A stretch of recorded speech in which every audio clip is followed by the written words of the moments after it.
This conference will now be recorded. Okay, so the reporting person, is that you, Mr. Fuentes? Okay, no member present. And so we're to approval of agenda. Mr. Chairman, I had one question, and I would have asked you, we were at Rotary today, but I did not realize it until this afternoon, that the one piece, the 75 body worn cameras was approved by Public Safety to go to full council. So with them already approving it, are we going to use it as a discussion item, or are we going to just remove it from the agenda? I did not realize that it had been heard at Public Safety. Well, it's on our agenda, so we'll see what we need to do with it. We can take it off the agenda. It's already been approved. It's already going to council. Vote for it or not. I mean, if we want to make it, an item, I mean, we can leave it there. I just had saw that it had been approved with public safety, but we want to move forward. If you'd like to have it left on the agenda. But just go. We discussed it weeks ago with the chief sitting right there. We had both chiefs sitting right here. So I think it's going to be a short deal. We'll deal with the intricacies when we get to it. So do I have enough? Make a motion that we approve the agenda as presented. Any objection? Hearing none, the agenda is approved. So we've got to consider minutes next for May 10th, 14th, June 2nd, and June 9th. We have to approve them individually. Can we do them in mass? You can do it in mass. Here, I approve the minutes for the meeting of May 10th, May 14th, June 2nd, and June 9th.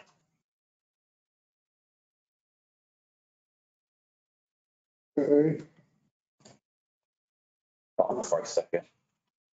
So I apologize. Come on, wake up. I know it's hot outside. I know it's late afternoon. I have a headache, so I'm sorry. I am a little behind with the headache, so go ahead. I got a motion approval for the minutes for May 10th, 14th, 2nd, and 9th. Any objection? Okay, informational reports. Mr. Chair, committee members, so we'll go through some of the reports, and there's going to be some new reports that we added just for information. Again, just for the end of the year gross receipts tax, as you can see, our trend is still above our projected budget. We actually collected 3.4 with our budgeted at 3.2 with a positive of $175,000. For the whole fiscal year last year, we're above our budgeted expenses. When we started the budget, we anticipated, because we usually start the budget, way before we have to project GRT since this is our major revenue source. We anticipated that we might end up with $40 million, and our fiscal year end was $40,106,000. So we were close, but again, it's one of those things that we tend to be conservative. We just don't know what's going to happen throughout the year. So we end up with a variance for the fiscal year of actually $4.3 million more than what we actually anticipated. This is one of the new reports. Just wanted to bring to you all's attention because the Tax and Revenue Department will be reporting collections and redistribution of cannabis on a separate report. We did add another line item in our revenue for the general fund that will account for just the cannabis GRT, separate from all of the other GRT that we're collecting. Again, $15.13 was the first distribution, enough to buy a lunch for only one person probably. But again, it was very little activity. We'll start seeing a lot more, obviously, as the months come in. So just want to let you know this, we'll start tracking this as well, just for informational purposes for you all. So to know that it has to be kept separate for a period of time, if I recall my overview, for a period of months before we can start using it. Is that Is my understanding correct? Not, I don't know if, I need to verify that unless Janie, you've heard something. No, I thought we were just reporting it separate, Yeah, but I didn't think there was any stipulation on when we could use it. I thought there was a 90-day before you can start diving into the fund, and then it's got tentacles you can and can't do with that money. we can certainly look into it and we can make it part of our report next I month. think we need to get some real clarification on that, because I don't want to spend $100,000 and turn, and the DFA says you can't spend it, or you can't spend it where you spend it. So I think there's some stream. Okay. And this is the reporting period for April. Right. Yeah. I'm surprised we sold that much, but anyway, One day. maybe Mays will be up a little bit. Okay. Next item. Our next report is just for your information. This is, and it's, the full report is in your packet. We'll be updating the state appropriations, where we are on a regular basis with the activity of those appropriations. Because we do every now and then get inquiries from the Council of Government, also from state legislators wanting to know what the status is of their appropriation or what they help to, fund. This report will be used to provide that information to them. And also it will be useful to kind of know how much of that appropriation has been requested for reimbursement, because we'll front the money we have to submit for reimbursement. And some of these appropriations, like the junior bill appropriations for police vehicles, the zoo, and also recreation, adult center, those are appropriations are only for 1 year. So we have to spend that money before the end of June 30th of 2023. So you will see the full report just on a regular basis, just to kind of let you all know where we are with those appropriations. These are not all of the projects. It's just those that are funded by state legislative money. Yes. So I'm looking on here on the state appropriations, any unused funds we report and they take it back. They cancel the balance, or how does that work? They give us for some of these appropriations, as you can see on the reversion date, some of them are 23 and some of them are 25. Any balance that remains as of that reversionary date will revert back to the state. Okay. So I know Amanda is working hard to make sure that, we stay on top of it, because for example, this year we've had some appropriations that we were coming up close. We were able to work with the state and we were able to get reimbursed. So the goal, of course, is we want to get it all spent Right. 2 or 3 months before the reversionary date. And that's one of the reasons why we want to track it now, because we don't want to lose any of that money. Okay. Thank you. So what is AIPP? Maybe I've been sleeping under a tree. AIPP, that is the art in public places. Oh, okay. That's that 1%. That's correct. There are certain appropriations that the state will automatically take out, and they will use that money for their own program. We do not get access to that funding, but we do participate in the type of art that they can allocate it to, but that's what that is. Right. No, I'm familiar with the program. I just didn't know that was the abbreviation for it. Questions? Okay. We'll go to the next report, and I'll let Janie talk about this report. I'll pass it out. Okay. This is our open purchase orders that we had on 6/30. The majority of this it totals 22 million. The majority of it is capital projects.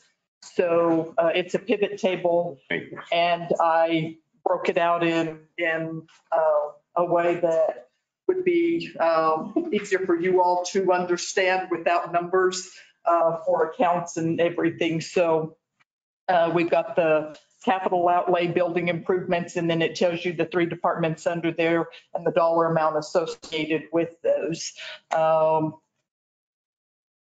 Going through and adding up, I think there's 18 million on there. That is actual capital projects that were carried over in the budget. The other 4 million are outside of the capital projects. These are POs that anything that was a capital project in fiscal year 22 that we're carrying over, the funds are carrying with those. Any that are outside of the capital item, we carried the purchase order but didn't carry the funds. So they're going to have to use their current year budget to fund those. And that's about $4 million on here.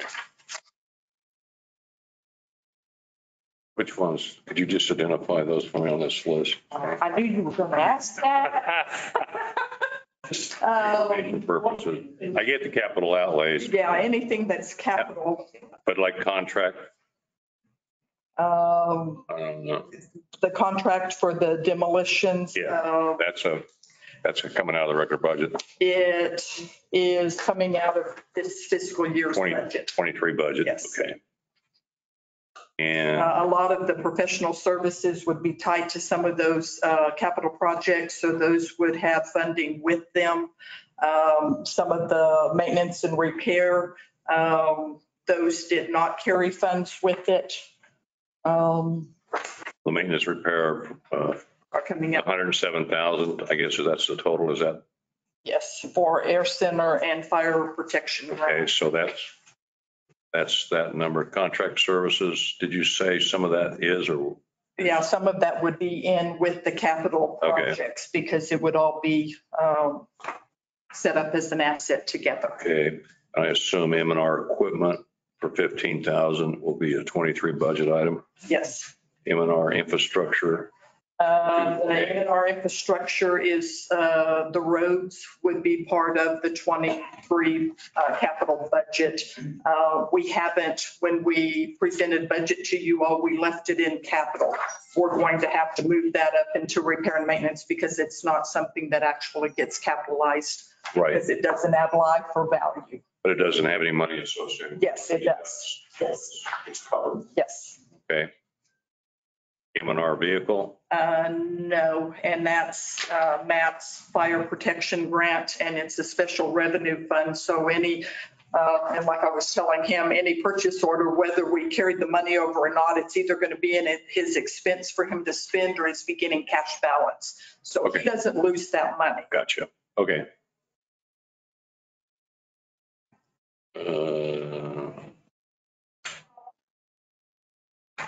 Okay, so it's about $4 million. Yeah. Okay, Any questions or? that takes care of one. Thank you. You got awful late. I will note that this has come down considerable from the first of the month. I get my figures here. We're now at 22,105 now. 22,105, and we're at 27, so 27,4 really. So, and then I suspect this will be changed somewhat as you go through closing stuff out. Well, and we're close because we will be done with everything by Sunday.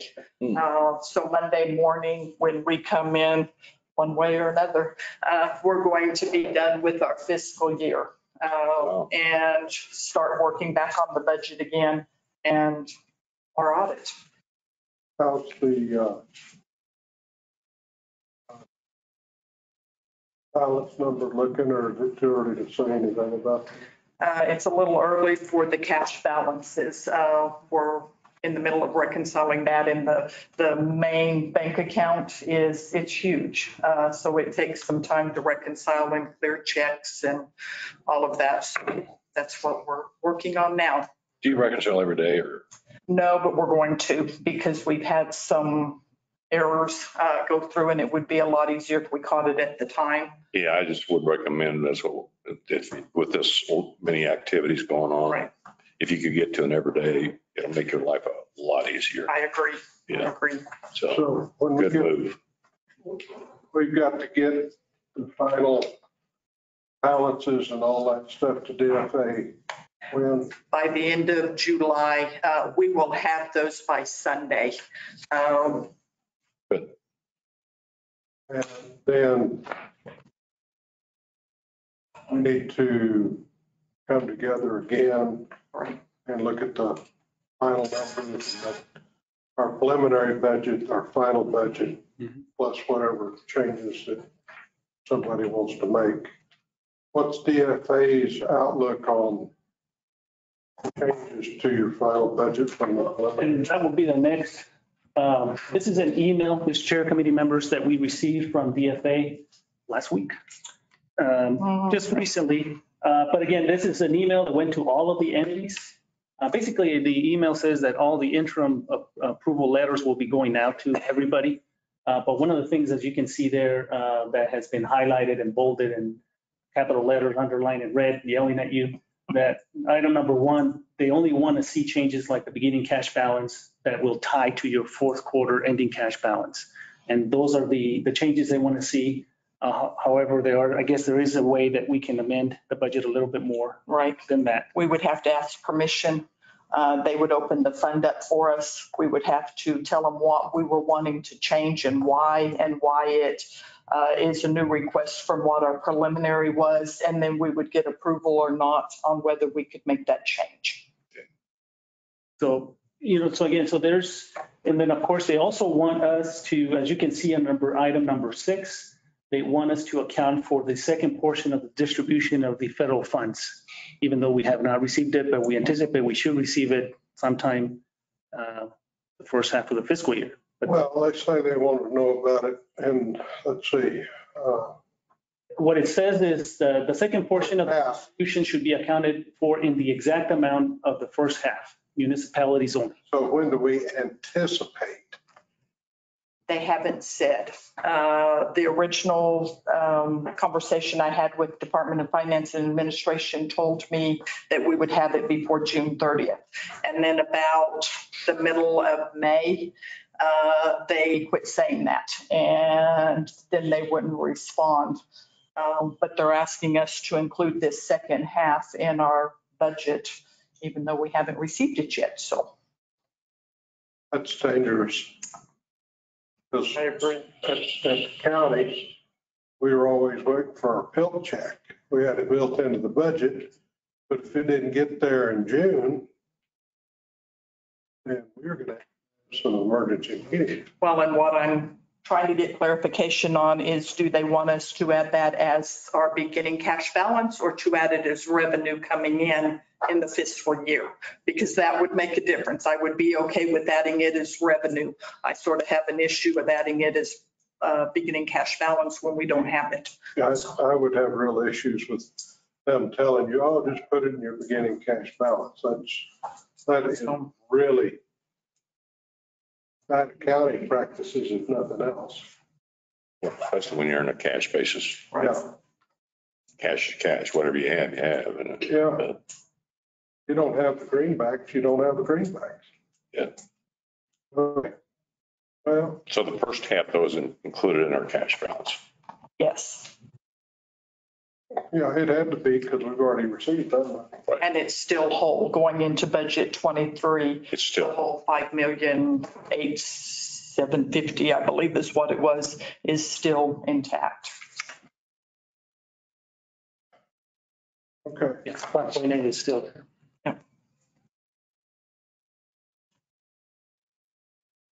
Never ending saga. Any other questions on this? Well, and my recommendation would be that unless we find something massive that we want to change in the budget, we just change the beginning balances to the actual cash and we move it forward.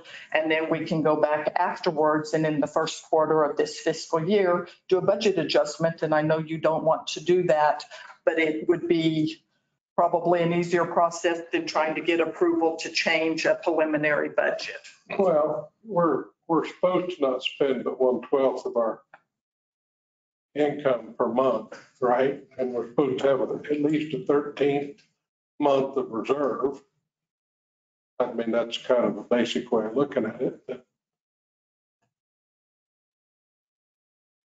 yeah, we may have to look at it after the first quarter.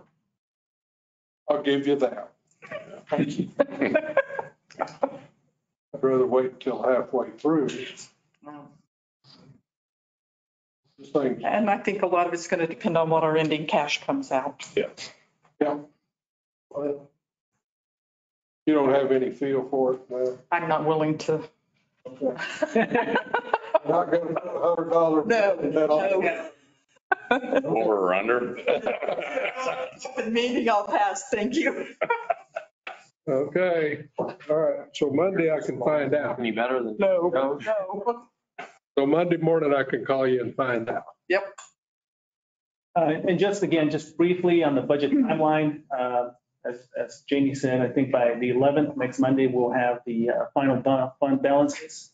We'll discuss the possibility of a special finance committee meeting, as well as the special city council meeting where we will be adopting any resolution for final fourth quarter adjustments, as well as the final budget adjustment, the final budget resolution for the new fiscal year. And fixed assets. You all will have to approve our fixed assets.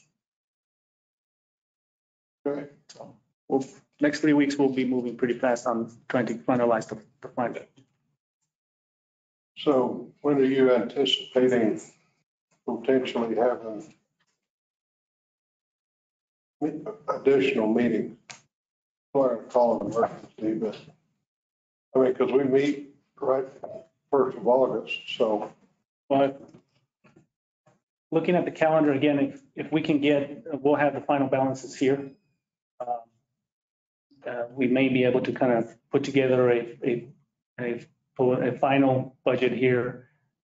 We may have a special finance committee meeting following week with the book in itself. And if there's no changes, then we can proceed with a special city council meeting the middle of the last week of July.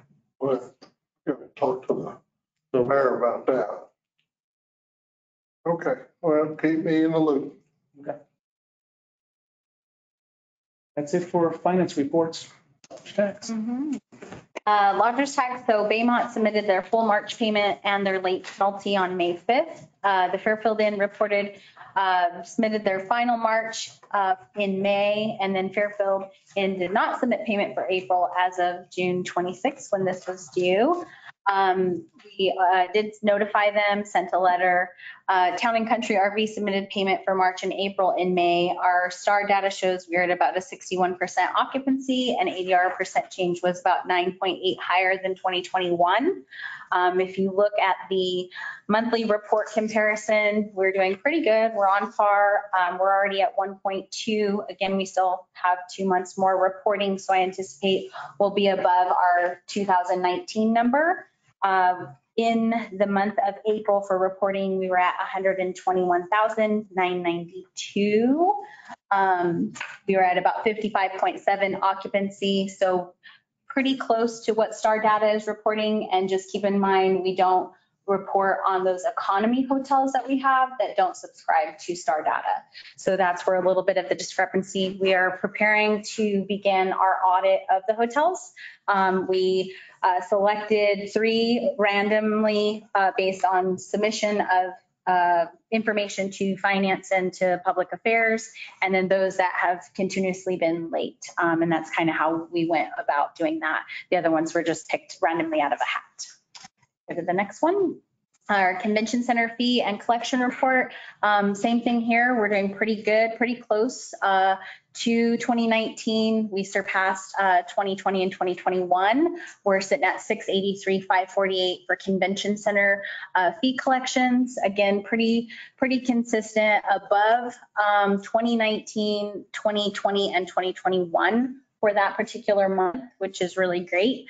And so we're right on. Again, the line increase, just remember that's the February increases for those late payments for 4 months. So that's why that line is so significant. And I'll stand for any questions on the lodgers tax report. Jeff. How are we receiving revenues from the Airbnbs? Have we? Same way. So great question.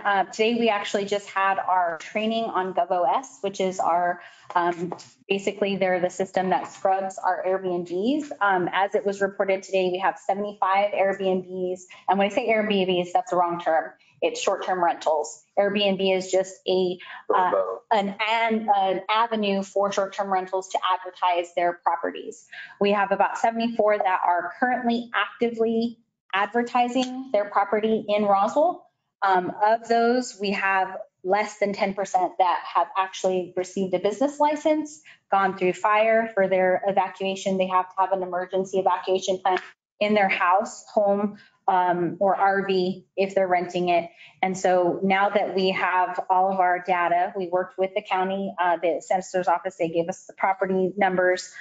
We will be sending out compliance notifications, and we'll follow our current process for, you have 15 days, you have 30 days, then we turn it over to our legal team. With that, it is showing that we're missing out on a lot of lodger's tax because of those 74 properties that are not collecting, or they are collecting money, they're just not submitting the tax to the city. And I'd be happy to show you that demonstration of what the software looks like if you guys are interested at any time in my office or next month, however you want to look at it. But it's the same process. It's due by the 25th of the month, same forms. The only difference for short-term rentals is their days 1 through 15. That's pretty much the only difference. They do have a few exemptions, which is for school or work related if they're over the 31 days. Other than that, it evened the playing field between a short-term rental and the hotels when it passed state legislature in 2020. I do think that we probably have several of our short-term rental people that don't understand it. So education, I mean, I know. Yes. Is the It's, Mr. Chair, it's interesting though, because we have Airbnbs as well.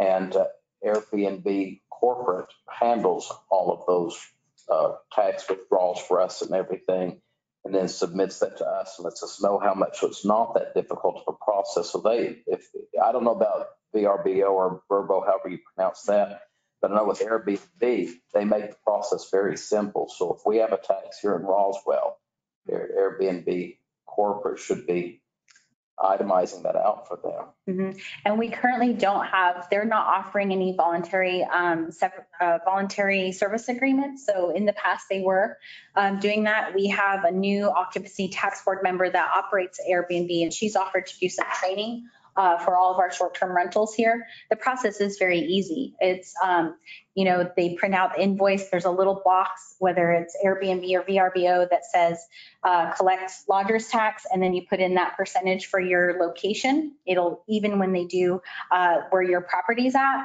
and then it automatically generates the report for them. So it makes it very easy for them. It's not like they have to manually figure out or use an Excel spreadsheet.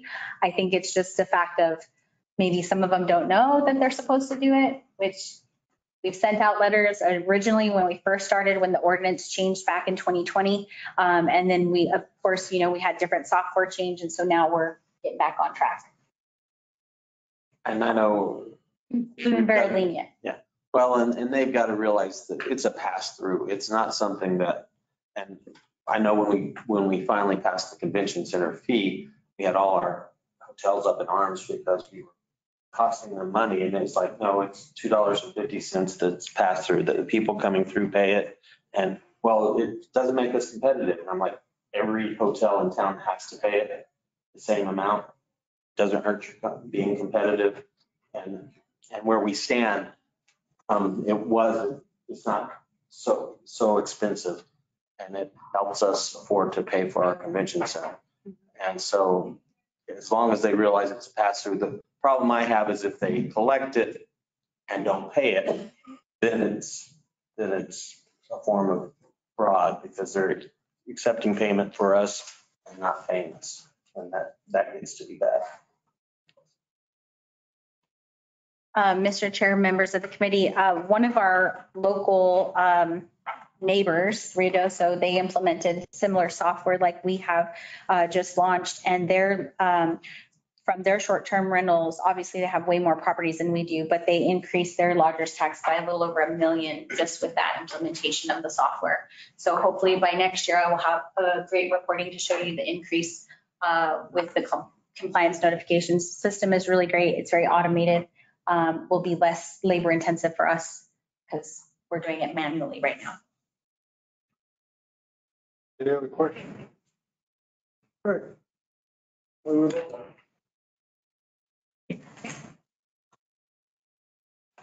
Committee Chair, Abraham Chaparro, thank you for giving us the opportunity to come present to you some of the highlights in your abstract. We're just kind of giving you kind of like an update on our departmental operations, some of the challenges we have with our budget from last year, and also a capital plan moving forward in the next 15 to 20 years. What I do want to show you is this is kind of our organizational chart, how we get started. This is how we kind of restructured it. We have 4 supervisors. 2 of them, we respond to collections. Fernando Valdez is right here to my right, which takes care of a lot of our landfill. And then under him is Brian Staden.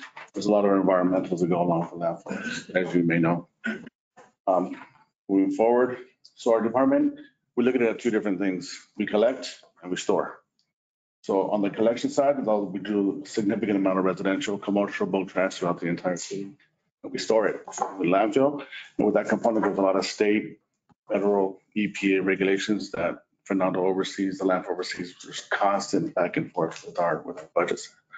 We have 36 employees at a time, 30 vehicles. We run a 6-day operation vehicle right now. So we run from Monday to Saturday. Saturday, usually we're done about 2:30 or 3 o'clock. But we're running commercial, especially commercial on Saturdays for bulk of our core of our function is actually residential. Go to the next slide. So we do about 856,000 pickups a year. So you can imagine what the wear and tear we're doing on these vehicles.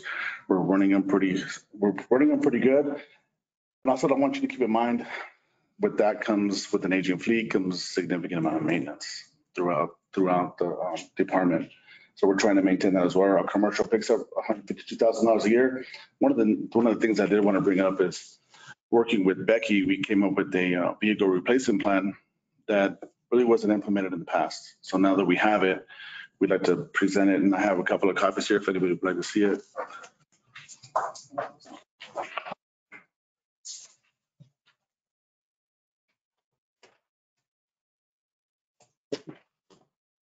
So our vehicle replacement plan will keep us, we're planning now for the future. So we want to do now because we want to be ready for down the road so we can take care of a significant amount.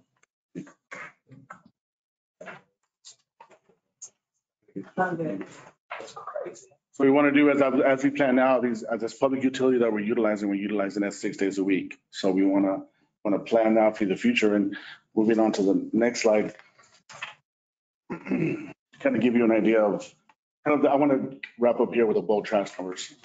This bulk trash program is a program that we do not generate money. We do not generate revenue. Our operating budget will support this. On an average, we have 4,000 tons a year, 342 tons a month, 85 tons and 17 tons per day. So these trucks are running significantly. One of the major hurdles that we come across is some of our urgent needs is our rear loading truck. The rear loading truck, I want to point out is that type of operation is antiquated. It's not something that we use all the time. It's not, any major city is not utilizing that program. They go to a front load operation, which is a 1-person operation. 1 vehicle is a lot safer, and the risk of liability for any kind of workers' comps or injury are a lot less. But to transition to that program would be a significant amount to the city. So that's something we're looking at in the future. Hopefully we can bring that to you sometime in the next year or so. Again, our gravel trucks, I'll be presenting on item number 10 for your gravel trucks. Finally, we found one we can get within 45 to 60 days to replace the gravel truck that was rolled over the land. Hey, Graham, can I just, you said, you want to get away from the rear load trucks? Yes. And start transitioning into that. Why wouldn't you want to start that now? We're looking at, and running some preliminary numbers, we're looking at about $3 to $4 billion to do that transition.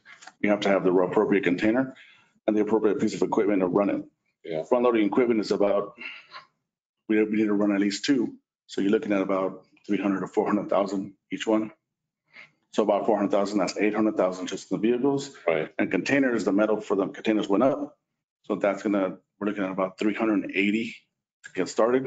So each one of the containers is about $1,300, $1,400. Right. Just to get the program started. So at some point in time, they're going to have to bite that bullet. Yes, You know, it would be. is it better to start that program now? I can definitely present it to my executive managers. What I want to do, I would highly suggest that. The rear loading vehicles, like I said, they're antiquated. It's hard to get parts. We're trying to keep together what we have now. We're having a difficult time with it. And those trucks are going down regularly now. Yeah. So They've got some age on them now. Yes, sir. And so, I think it behooves us to at least take a look to see how we could get that program started. And especially if we got another $5 million coming in, that might be able to find a way to. Integrate the program. Yep. Sure. I can definitely put something together and present it to you. No promise, but I mean, I think we ought to just think about that, and planning for the future Yes, and not just living today. So, that's a good point. Actually, a lot of the solid waste department that we've been kind of revamping and putting it together, we're making some major strides right now. So good. going back to my landfill tonnage, next slide. The landfill tonnages, I'm sorry, and hate to interrupt you, but the other thing that we need to look at as you're doing that is you're gonna have to look at how many commercial, you said you have sites that we did that. there's 152,000 pickups. In a year. 152,000 pickups. 300. So We're doing, I'm still trying to do, not 40,000. We wouldn't have 40,000 commercial, 4,000 commercial pickups. Per, In so one business would have one business. 4 to 5. And we're still still have multiple containers. multiple containers. If we Multiple go- containers. So if we go to a front loading operation, we put it together for you. We have a 3-yard metal container. If a business has 3 of them, that's 9 yards. The new front load containers, they can start at 8 yards. So we eliminate all those to 1 container. So it's more pick, but then they also would have to be able to have a site where front loader is possible. There are a lot of, That's what I was trying to. a lot of areas that Maybe if we are, don't have 4,000, if we have 1,000 commercial or 1,200 commercial pickups, then all of them are going to have a revamped site for that. so a lot of the, Some of them might. so the last 2-3 years, we've been looking at that. I've been here for 2 years. We're setting up the containers for the new enclosed businesses to accommodate rear load and to accept the front load as well. So we're looking at a lot of sites too that have accessibility for front loads. Right. Good question. But there's some that probably have to do to get it to. Yes, there will be. You'll have no outliers for sure. One more question, if I may. What would the difference in employment be with going to all front load versus the rear load? So we go to a front load, we'll actually have 2 commercial drivers running. First, right now we have 2 commercial drivers and we have 2 non-commercial passengers that help them assist with the transit. So we're going to go from 4 to 2. Thank you. I think I'm at landfill tonnages. So this kind of gives you an idea on, so all the stuff that we've been collecting that I kind of reviewed. Bernardo's the one that's receiving it and storing it. And this is the kind of the tonnage that he looks at on a weekly, monthly, daily basis. Some of the urgent needs that we're looking at, I'll put down here some dozers. So the dozer we have there is a D8 dozer that the maintenance was hardly ever done on it. It's a D6 and it's way too small for what we're doing. As the city is growing, we need to start planning now. We can get ready to accept that. With these types of dozers, what we can do is acknowledge that we already have now built into the equipment. We can start shaping the next cell. As we shape the next cell, we do all that dirt moving ourselves. We can do a lot of that design in-house. We can incorporate the 3D surface modeling now with technology we have, and actually with Fernando as well. We can start shaping the cell now. That'll save a significant amount of cost 2-3 years down the road, because a lot of our money goes into dirt moving. We need to move that dirt anyways to cover the garbage we're bringing in so we can start shaping the future. So that's some of the urgent needs that we have now. Let me ask you a question. You've got enough land space out there to create another cell? We have enough for 3. Total of 9 cells. We're on cell 4 right now. So Cell 5. you got plenty of space out there. Yes, we have plenty But you need equipment to make that next. to make that next house. So a lot of the earth work moving out there, a lot of the fine tuning is done by dozers. Dozers are the workhorse. Right. Compactors have a lot. As we work through the process, we're finding out, talking to Clovis, talking to Carlsbad, the dozer is the one that does the majority of the work. You need both of those dozers. So the D8 is a larger dozer. It's for pushing the garbage. The D6 is the one that kind of does a fine tune cutting and gets it right down to exactly what we need it. Right. So you would need both of those at the same time. Yes. I would say yes. Next slide one. And here's kind of a snapshot of our revenue on the collection services. Our commercial revenue is 1.7. Our yearly is 3.6. This is an estimate. If Debbie wanted to note that for you, this is the estimate based on the numbers that she could pull. So that's kind of what we're looking at. Some of our landfill payments total $1.4 million this year. So the department definitely is a revenue generating department. Yeah. That is, I look at it as a vital public utility that we can utilize for the entire city that we all participate in. Next slide, please. So in the budget recap, what I want to do is I want to point out a couple of challenges we came across. Some of our budgetary numbers that we had for the previous years. There's a lot more environmental state requirement has been going up. A lot of our container prices, for example, the 300 gallon, 96 gallon containers went up by, I want to say, it was 76% for the 300s. 76%. So what happened is they monopolized with one vendor and they jacked up the prices, which blew out our line item for that. So we weren't able to afford it. So that's one of the main challenges. Equipment availability right now, to get a side loader or rear loader, you're looking at about a year and a half. So we're trying to revamp. Again, we're trying to hold on to this equipment we have now, trying to revamp it. We're looking nationwide, but it's a nationwide shortage. So we have some challenges ahead of us. Again, like I covered, the aging fleet, we do have some issues with staff shortages. So we are trying to bring them in. We're being really aggressive at hiring. We're doing a great job of retaining who we have now, but it's hard to get people off the street to come in. We can't compete with oil fields. It's pretty difficult. Also last year we had a weather event. This massive weather event from last year's hit our budget for about $76,000. What I want to point out is equipment rental. We had to get gravel to stabilize our roads. We had to get heavy duty equipment to stabilize the ground. We even had to get machines to pump out water from the cells. So we had some significant issues. That hit to our budget was pretty hard. So we had to make up with the budget somewhere. Again, some of the things that we're doing to help with that is modernize the department. We're modernizing our work methods. We're working a lot more efficient now.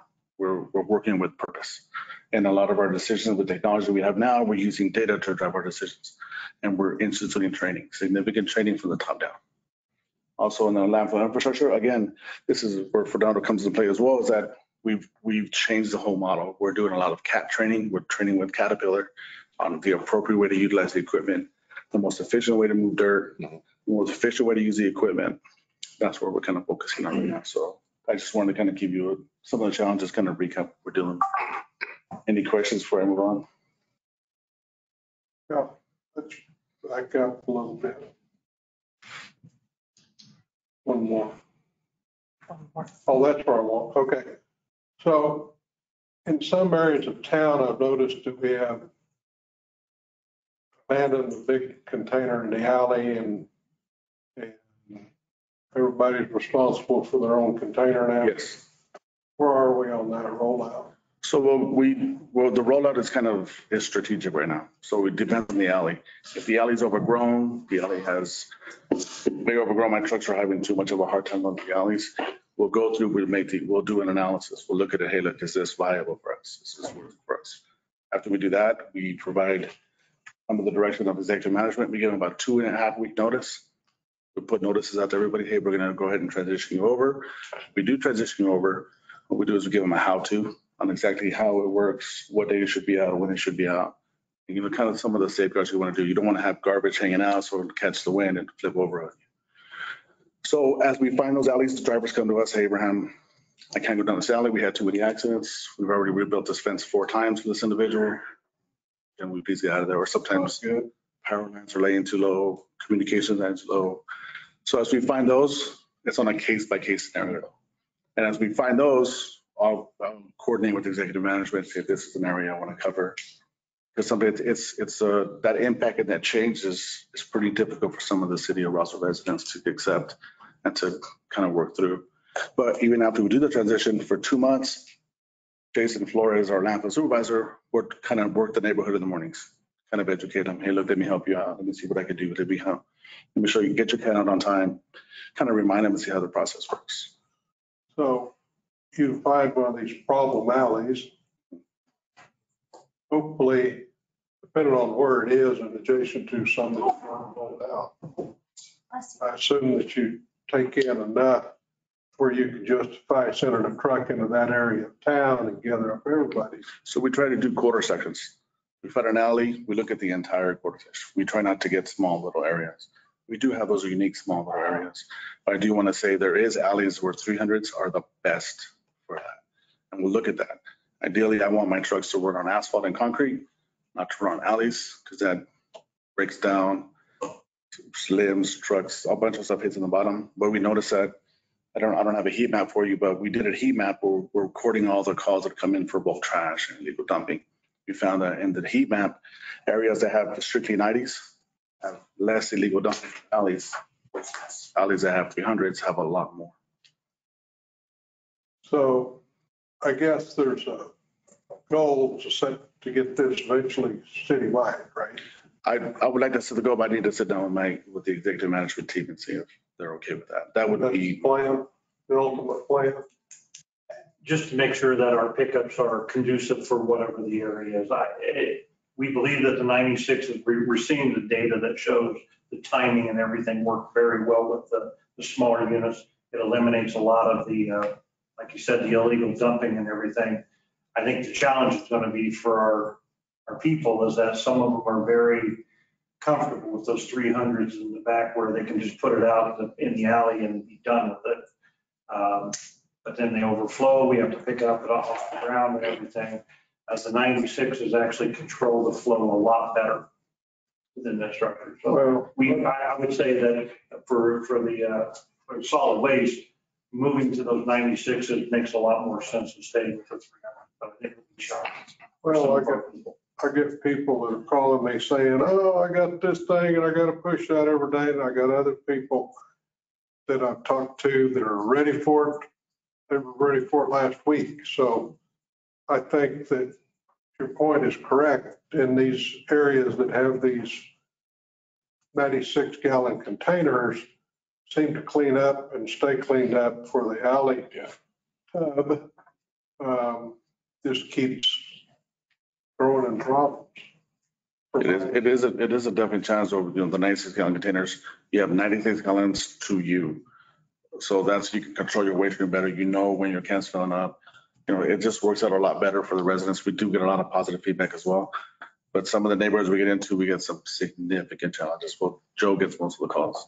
I think the big thing was we want to get rid of all these safety hazards as well too, because when we're backing trucks down half a block or whatever, and then trying to pull back out, that becomes problematic for a lot of these alleys that are very tight in the first place. So we started with those first for health and safety reasons.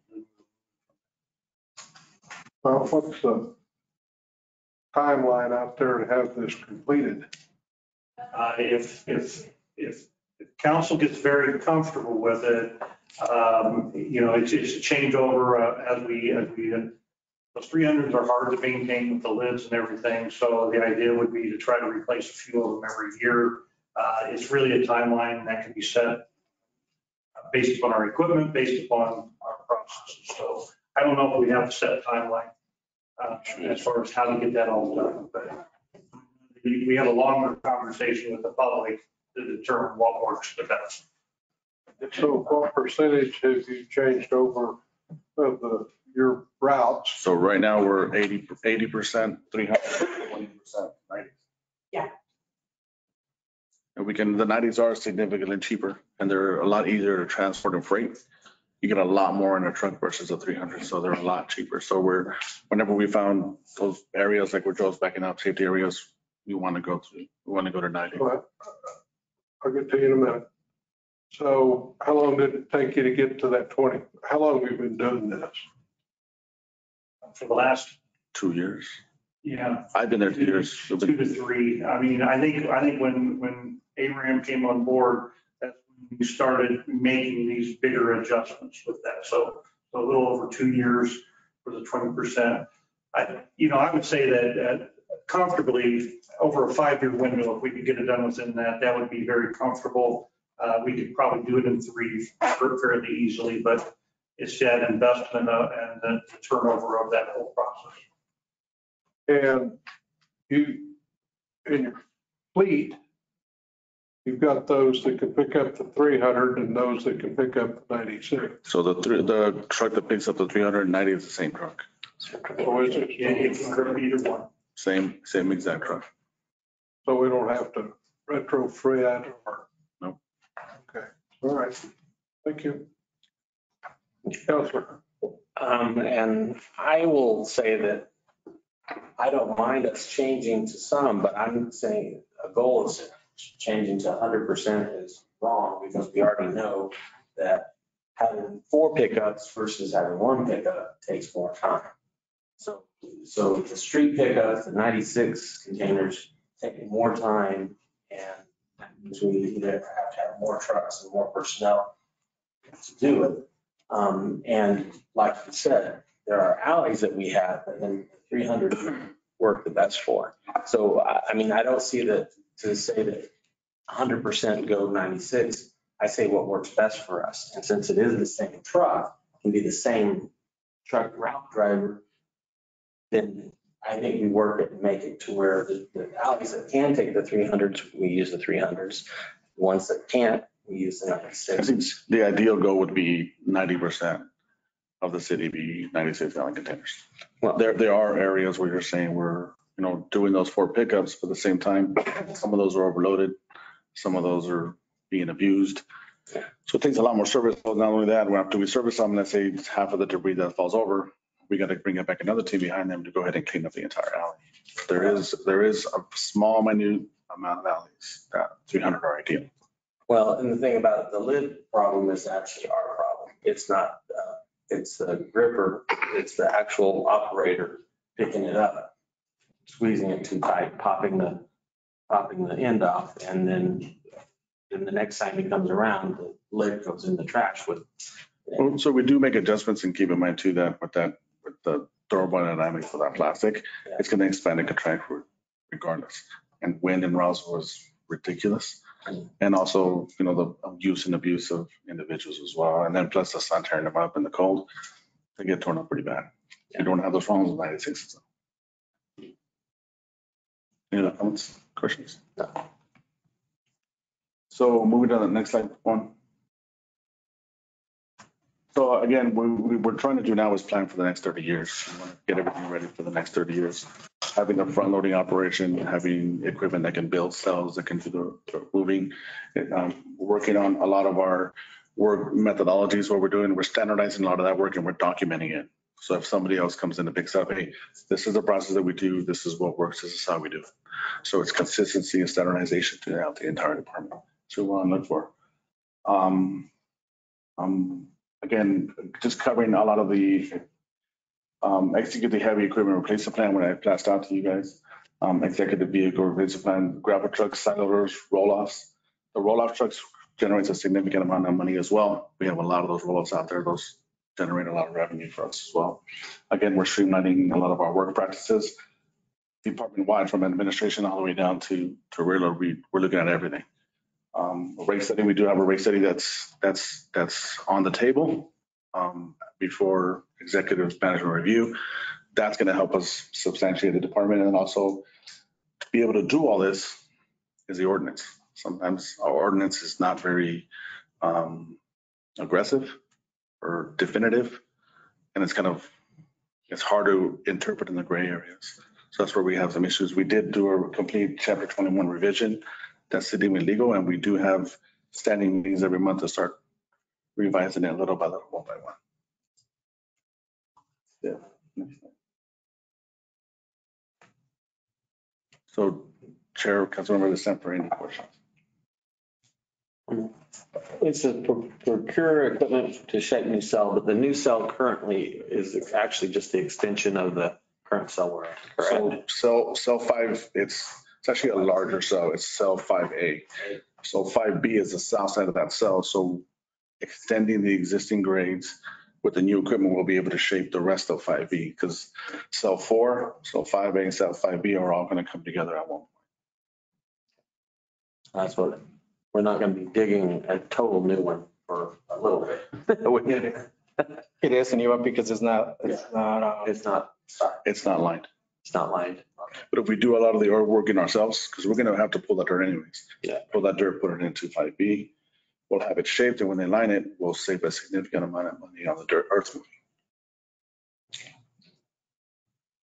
Any other questions? Where are we on the, you assume we're going to do an update on the solid waste city ordinance? We had one of our first meetings last month. So we're going to consolidate. We have 3 different versions. We made one master one with legal, and we're going to start doing our notes and redlining, and legal's going to tell us, Abraham, this is what you can do. This is what you can't do. Okay. A lot of it's what I can't do. But we'll work through it. And then after that, we'll bring it to Joe and Mike and Juan for review.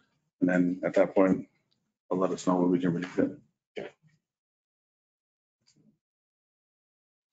Any other questions? Well, I just want to commend you in thinking of how you're trying to plan ahead and what you're doing about, and we're all talking about growth here and 800 homes and what that's going to put the strain on items.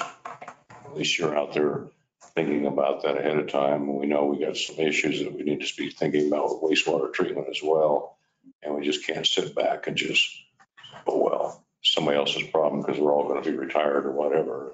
You know, I like your forward plan on all of that. So. Thank you, Counselor. I appreciate it. 800 homes, that'll necessitate Another round. another route, whole nother route. And 100% of them are 90 because they don't have alleys.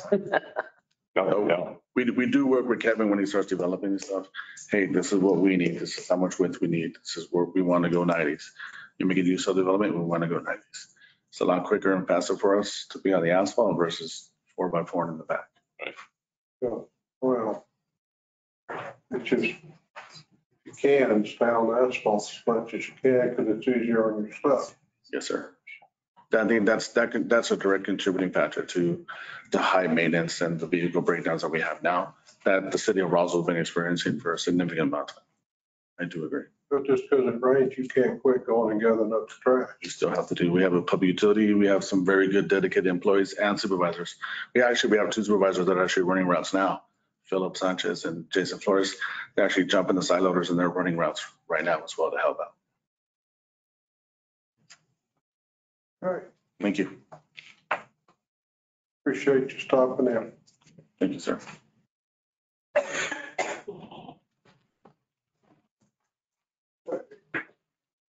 So that gets us our action items.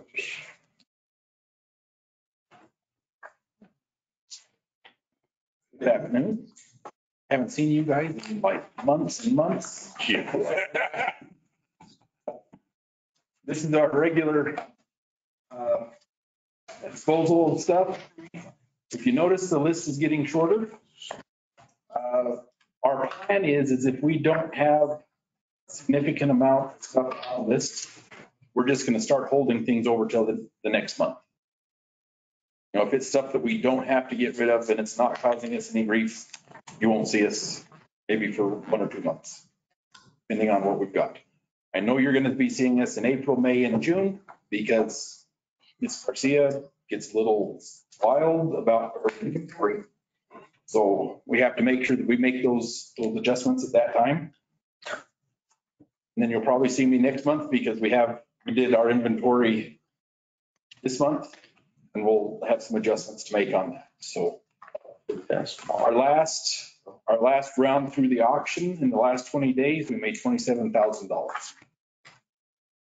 What did you anticipated revenue? I know you always try to put here an estimate. I don't even try that anymore. No, just take what you get. Yeah, because this time it was weird. We had 2 Crown Victorias. Yeah. And usually those things bring in a lot of money. This time I only made $500 on it. But we got rid of Chargers at, $3,000, $4,000. even one that didn't start, and when it did run, it was making funny noises. So police department would be a little bit more gentle with their equipment. Over there. You already went there. We know where you live. But that's the problem, is it's the street department that has all the potholes. So we'll just. And they're not here to defend it. That's right. Questions? Motion?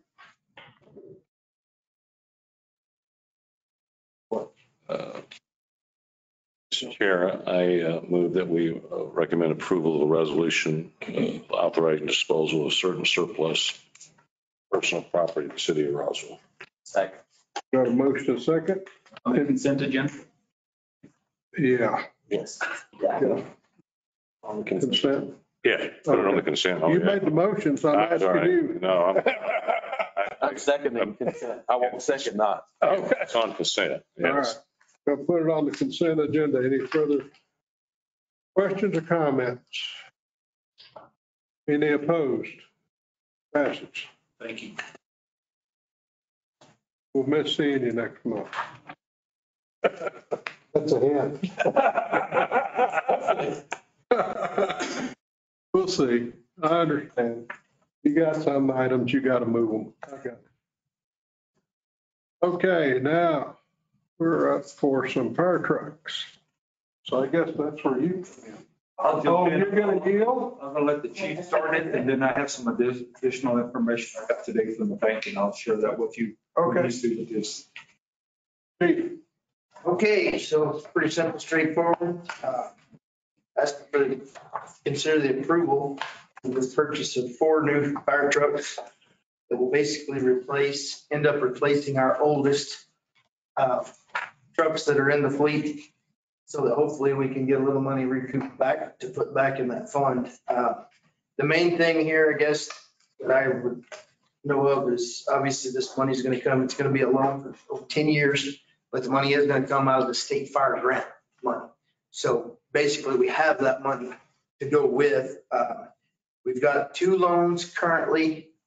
One is paying out, they both end. They get paid full at the end of this year or September.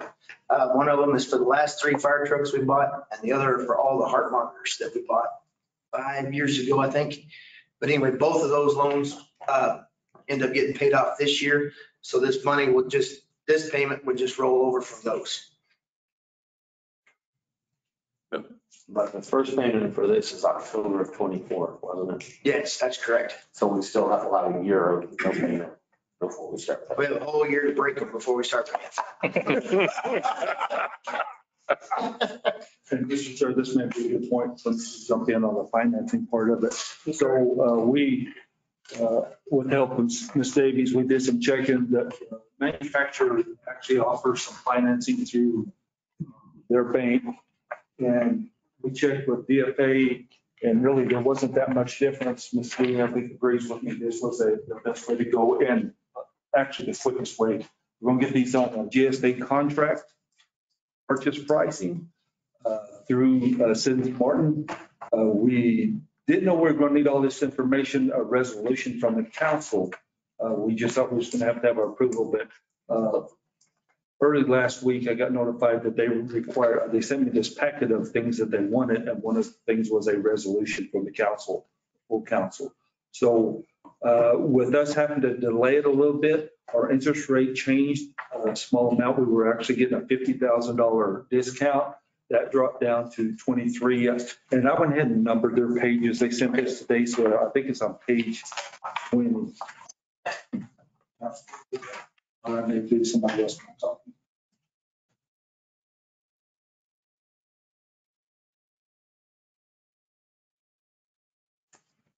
Oh, page 30, I'm sorry. Page 30. We were looking at 3.8%. Right. And it's a 3.97. So it's a couple $1,000s additional a year over the 10-year period. So that a little bit of delay hurt us a little bit. However, these four fire trucks, we're not waiting a year and a half like they're waiting on sanitation trucks. We actually called the factory. These trucks are already on the line being built, and 2 of them will be done in August. And the other 2 in September, we'll take delivery of these vehicles at that time. So we cut a year out by buying stock trucks straight from the factory. So we had a $50,000 discount, right? Now they went down to 22. Did Solis's commission go up? I don't know. I don't know how that. Just curious. Yeah. And like the chief said, we're paying off the 2 loans. There's a letter inside on your packet there from the State Fire Marshal's office. Obviously, anytime you're using state fire fund, the State Fire Marshal's office has to not only approve the purchase, they have to approve the fire truck, the design of that truck, make sure it meets all the pump capacities, water capabilities, things like that. That letter is included from the State Fire Marshal's office. We did take it to public safety. It was approved 3-0 to the full council. The reason I decided to bring it to this council is because even though the money is in their lines and their accounts, these new vehicles were not a part of last year's budget approved to purchase. So that was my decision and my choice on this one and the next one. I don't. Would you like to answer any question? Mr. Chairman. Yes, sir. Mike, so General Services made a motion to send to full council for the purchasing, correct? Public safety. Public safety, I'm sorry, what did I say? I'm sorry. Public safety. So this committee is being requested to recommend the approval of the resolution, which authorizes you to act as the agent. Right. I need to be, that was one of the requirements of the bank is that myself and the city manager, one of us would be authorized as the physical agent for this purchase. So this will be 2 separate items for city council. No, sir. No, it's all, the purchase was already approved. The paperwork that came through is just part of the packet. I need this information for the bank. I need the resolution. I need the minutes from the city council meeting.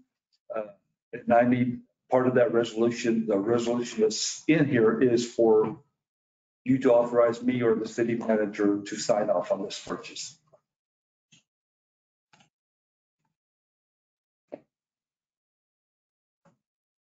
But I believe the public safety was to ratify the decision. The purchase. And this is. But this is part of the. Authorizing the deputy city manager is what this says. We can do this too. I don't, whatever you would. Well, I'm just saying. Feel comfortable with. The purchase says that the agreement's already been signed, correct? Right. So we need the ratifications so that was done, and then the resolution we need for the paperwork for the bank. I'd almost say you have to have both of them, just because of the fact one's a resolution and one is ratification that, I mean, we put those 4 fire trucks on hold for us in our name, and we'd already said we're going to buy them, and so the ratification process is different than just authorizing the purchase. I don't know. We don't have any of our lawyers here, but I think that's the. Well, I'm reading it. That's all we're asked to do is to authorize them to do it. Right. We're not authorizing the purchase. We're authorizing the city manager or the deputy city manager. That's what I'm reading. That's all we're doing. Not doing anything different than that. Yeah, but the public safety. Forget about what. No, I'm not saying that. I'm saying it's already purchased. Right. Everything's already purchased.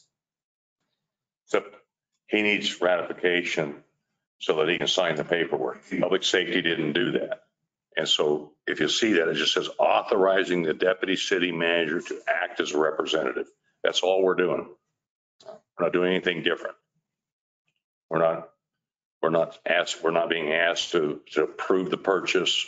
We're just asked. Public safety did approve the purchase. I think what you're getting at is when we had public safety, we were only asked to ratify that. Purchase. This did not come up Right. until after because it's had to be so Yeah. long. Right, and that's all they're asking us to do. Different things, yeah. It's two different issues. So, Well, But it wasn't presented at public safety for this, For the resolution. for the resolution. The ratification is what we did, not the resolution. right. So, and since they met, two things financially has occurred. We're not getting as big a discount. Right. And interest rate. But so we got to Yeah, Jump on it now. I lost several $1,000s by being able to act. The wheels of government slow. So if there's no other discussion, I'm gonna make a We motion. can fix the potholes because Well, you got a shovel at your house. I've got one. So Mr. Chairman, are you ready for a motion? I've been ready for a motion for the last 15 minutes. I don't believe that as far as you can throw a stick. I got a pen, I don't have a stick, but I bet I can get you with it. Mr. Chairman, I'm going to recommend adoption authorizing the deputy city manager to act as representative of the city of Roswell in the execution of a 10-year lease agreement with Pierce Financial for new fire trucks. Second. Any further discussion? Hearing none, any opposed? Approved.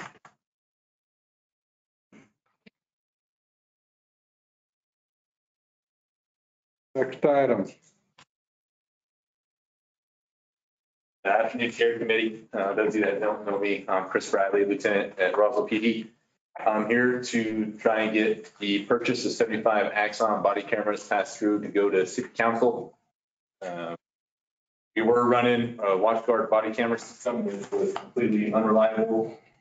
And that's, we had times where both and half our cameras weren't working. I'd have shifts going out at night with cameras not working. And it became a huge liability, not only for the city, but for the officers as well. As of July of last year, every sworn law enforcement officer is required to wear a body camera at all times, anytime they're interacting with the public.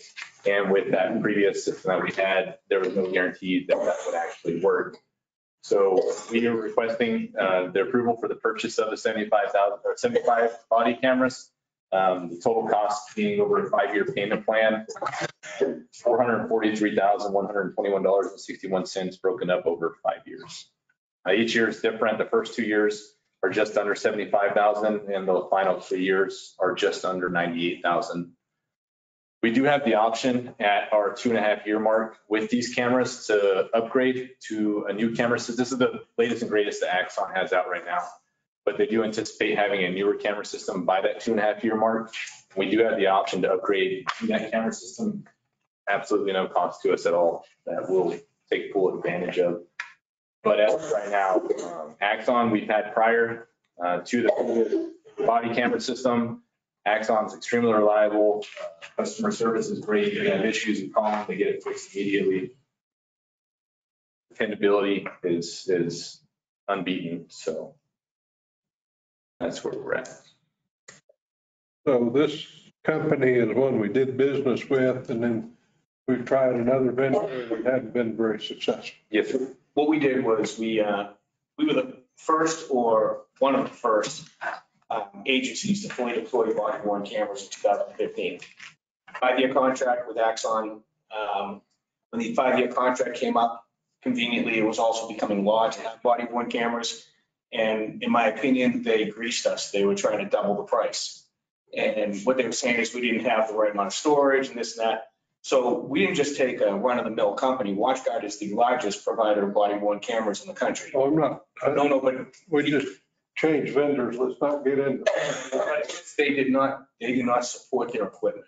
And that's really what it came down to. The DA's office will probably love this as well, will they not? They're extremely excited. Yeah.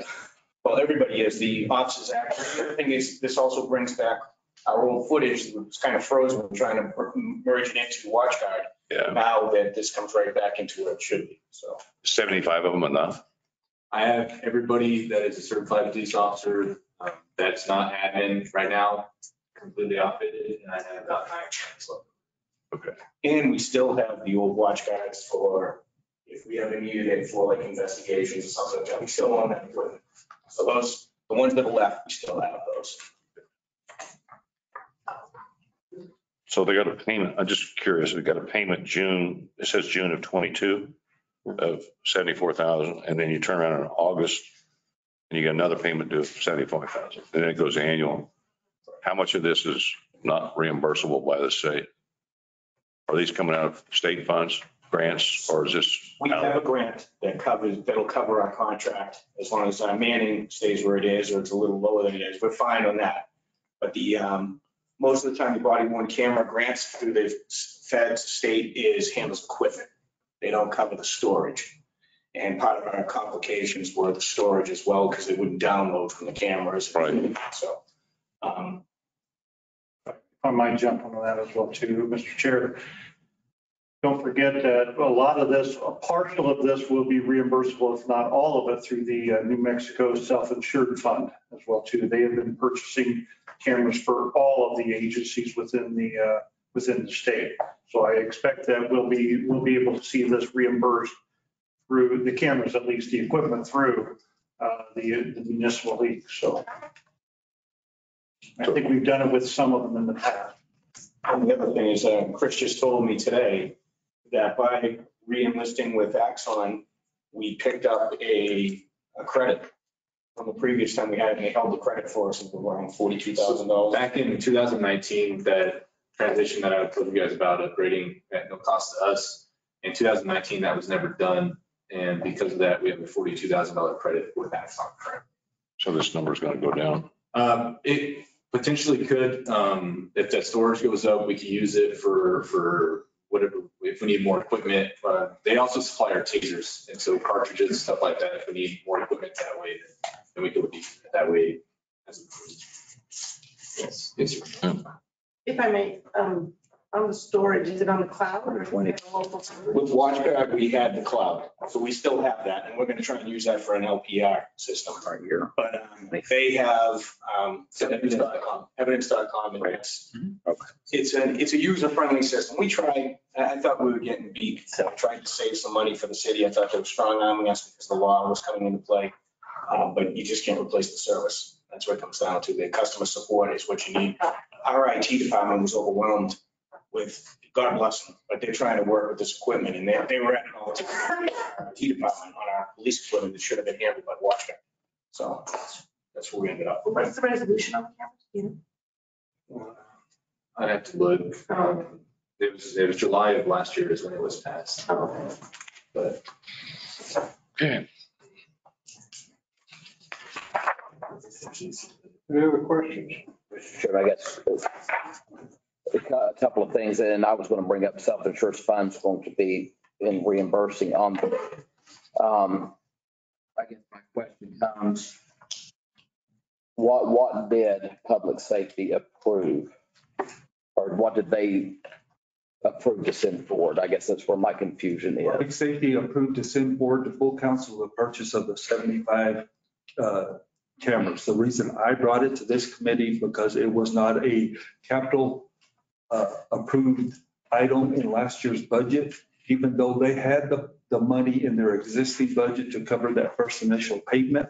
I made the decision to bring it to the finance committee because it was not in the upcoming or the budget that we're in now as far as a capital project or capital purchase. Is this in 22 budget? 23. 23, excuse me. No, well, and that's why I'm bringing it here because they'll use the law enforcement grant money to pay for this in their 23 budget. They used the 22 budget. They pulled money from different line items to cover that first payment. And now they'll use their law enforcement grant money. That's for the chief. They get so much money per certified officers for the law enforcement grant. They can use that money. We'll check with the self-insured fund about reimbursement program that they have on these cameras too. I didn't want to hold it up waiting on the self-insurance fund or the municipal league they needed the cameras. So we pulled the trigger on it and want to move it forward. So that was, to answer your question, Counselor. So, yeah, so Mr. Chairman, it's only recommendation of the way my mind is working today, at least. If public safety has already made a recommendation that will be sent to full council, then today the discussion I think is good for us to have, but that we just by consensus just to agree with them, but we can't hear it twice on city council, wants to be approved from each of the committees. So that would just be what I would think. Mr. Chair, members of the committee, how I've handled it in the past, anytime I've taken an item to multiple committees, on my abstract, I'll put on that abstract, on this date, public safety recommended 3-0, and on this date, finance recommended 4-0 or 2-2, whatever it was, to approve this purchase. But it was going no matter what, because public safety had already approved it, not to take anything away from public safety. And I looked at it this way, I got 8 people that already hear the story, because I'm not going to be here next Thursday night. So hopefully there won't be a lot of questions for the chief next. We're going to call you. You can call him. I'm not going to bother him. No. So what's your pleasure? Mr. Chairman, I guess my motion would be that we're in consensus with the public safety for the purchase of these. 75. Yeah, 75 units. You're going to have to forgive me out. Everything's just a little blurred. I'm not getting much help from my medicine I took earlier for the purchase of these that were.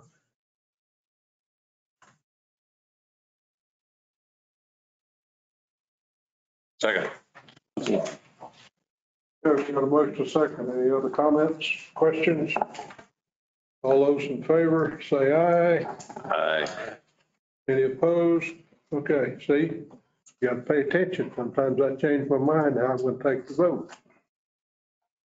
All right, so we're now for the grappler truck. Committee chair and committee members.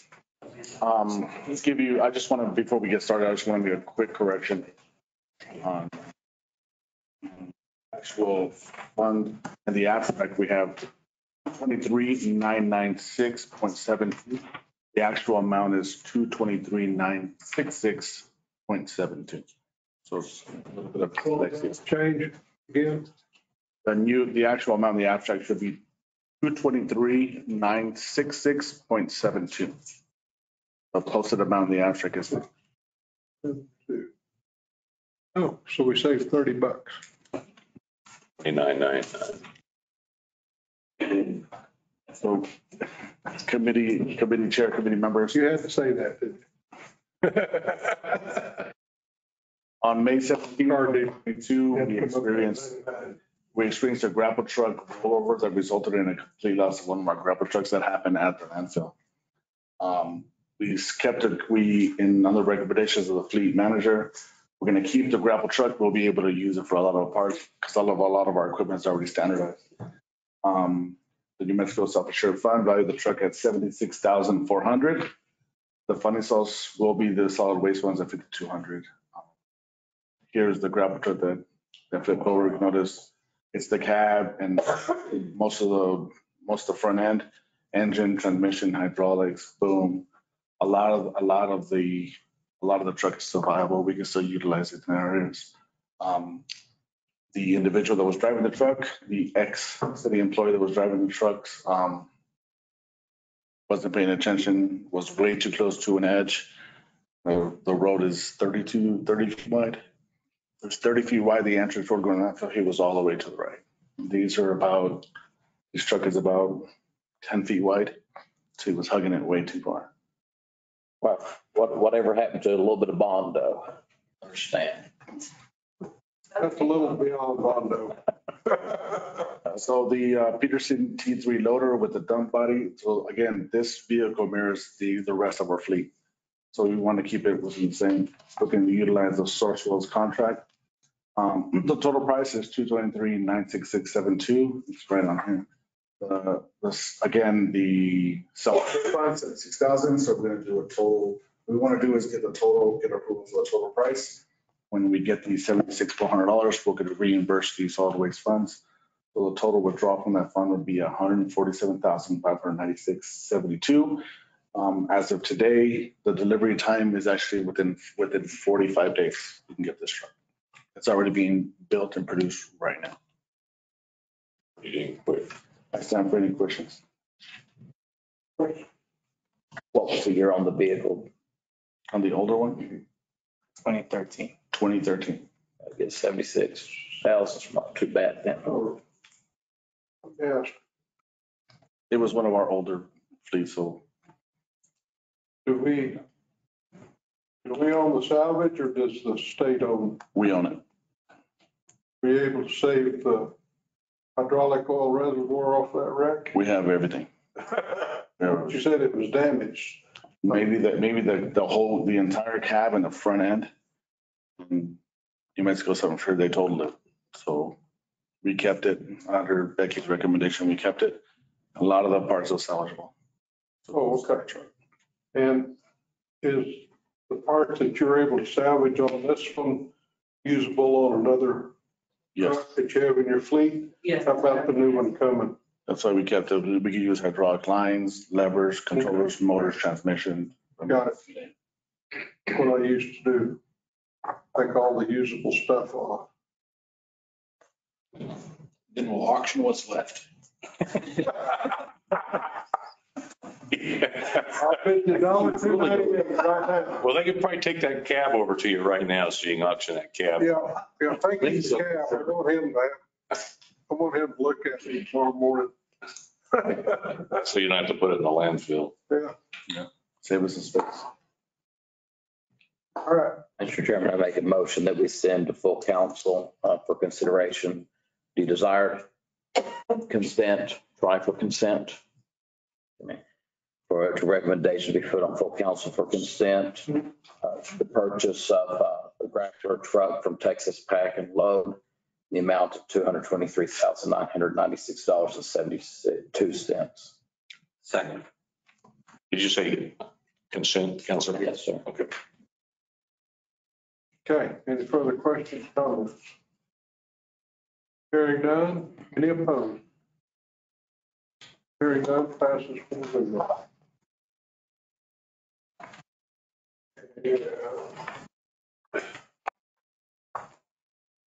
Yeah, we got, This, and I got my original in my house. Where's this number? All right. Done. Needed it.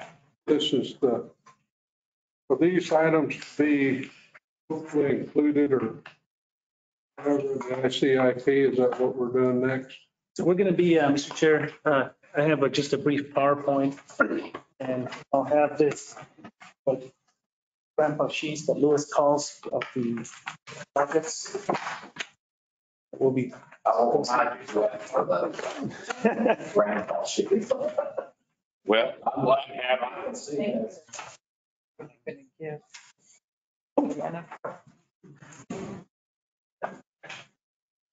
Okay, so we'll go ahead and get started. This is our annual exercise on ICIP. So just for the benefit of those that might not be too familiar with this project, this process, what we're looking at is doing a 2024-2028 ICIP list. This is a local infrastructure capital improvement plan that establishes planning priorities for anticipated capital projects. And this is a statewide plan that all of the municipalities have to do and submit to the state, to a state database. So the state coordinated ICIP process encourages entities to plan for the development of capital improvements.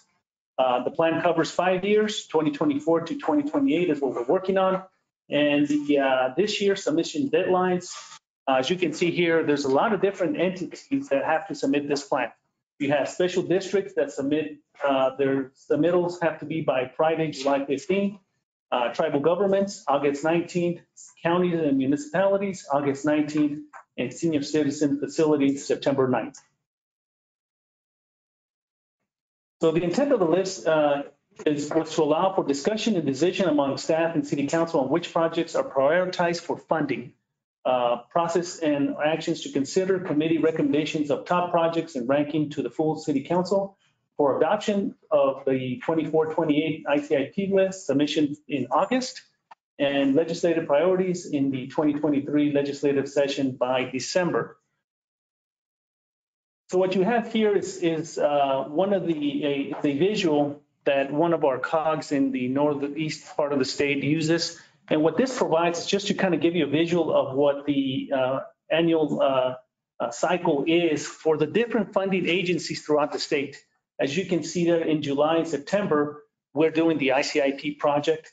But there's some funding agencies out there that you already have to start applying. For example, CDBG, Water Trust Board, you have DOT and other funding agencies that you have to kind of already be mindful of starting the process. Then you go into the fall. Again, there's other funding cycles. And a lot of the projects that they will look at, one of the questions they will ask is your project in the ICIP database? And that's one of the reasons why we want to include some of our projects. And again, it every year goes through the cycle, January, March, then you get to the New Mexico legislative session. They will require our projects that we're seeking legislative money to be on the ICIP list. So what we're doing today, as we did with Infrastructure Committee, all of the departments will be presenting their list to their individual committees. Infrastructure Committee heard from streets, water production, water maintenance, wastewater treatment plant, sewer, collections, and the landfill. Today in Finance, we'll be considering the Convention Center, Public Affairs, and 19. Just for Infrastructure Committee, they met on July 5th. We'll be meeting at Finances today, Public Safety on the 19th, General Services on the 22nd, Legal Committee on the 28th, and we'll have to consider a City Council either put this as part of the regular agenda, or in the past, as we have done in the past, we've held a short special meeting to just kind of prioritize all of the capital projects.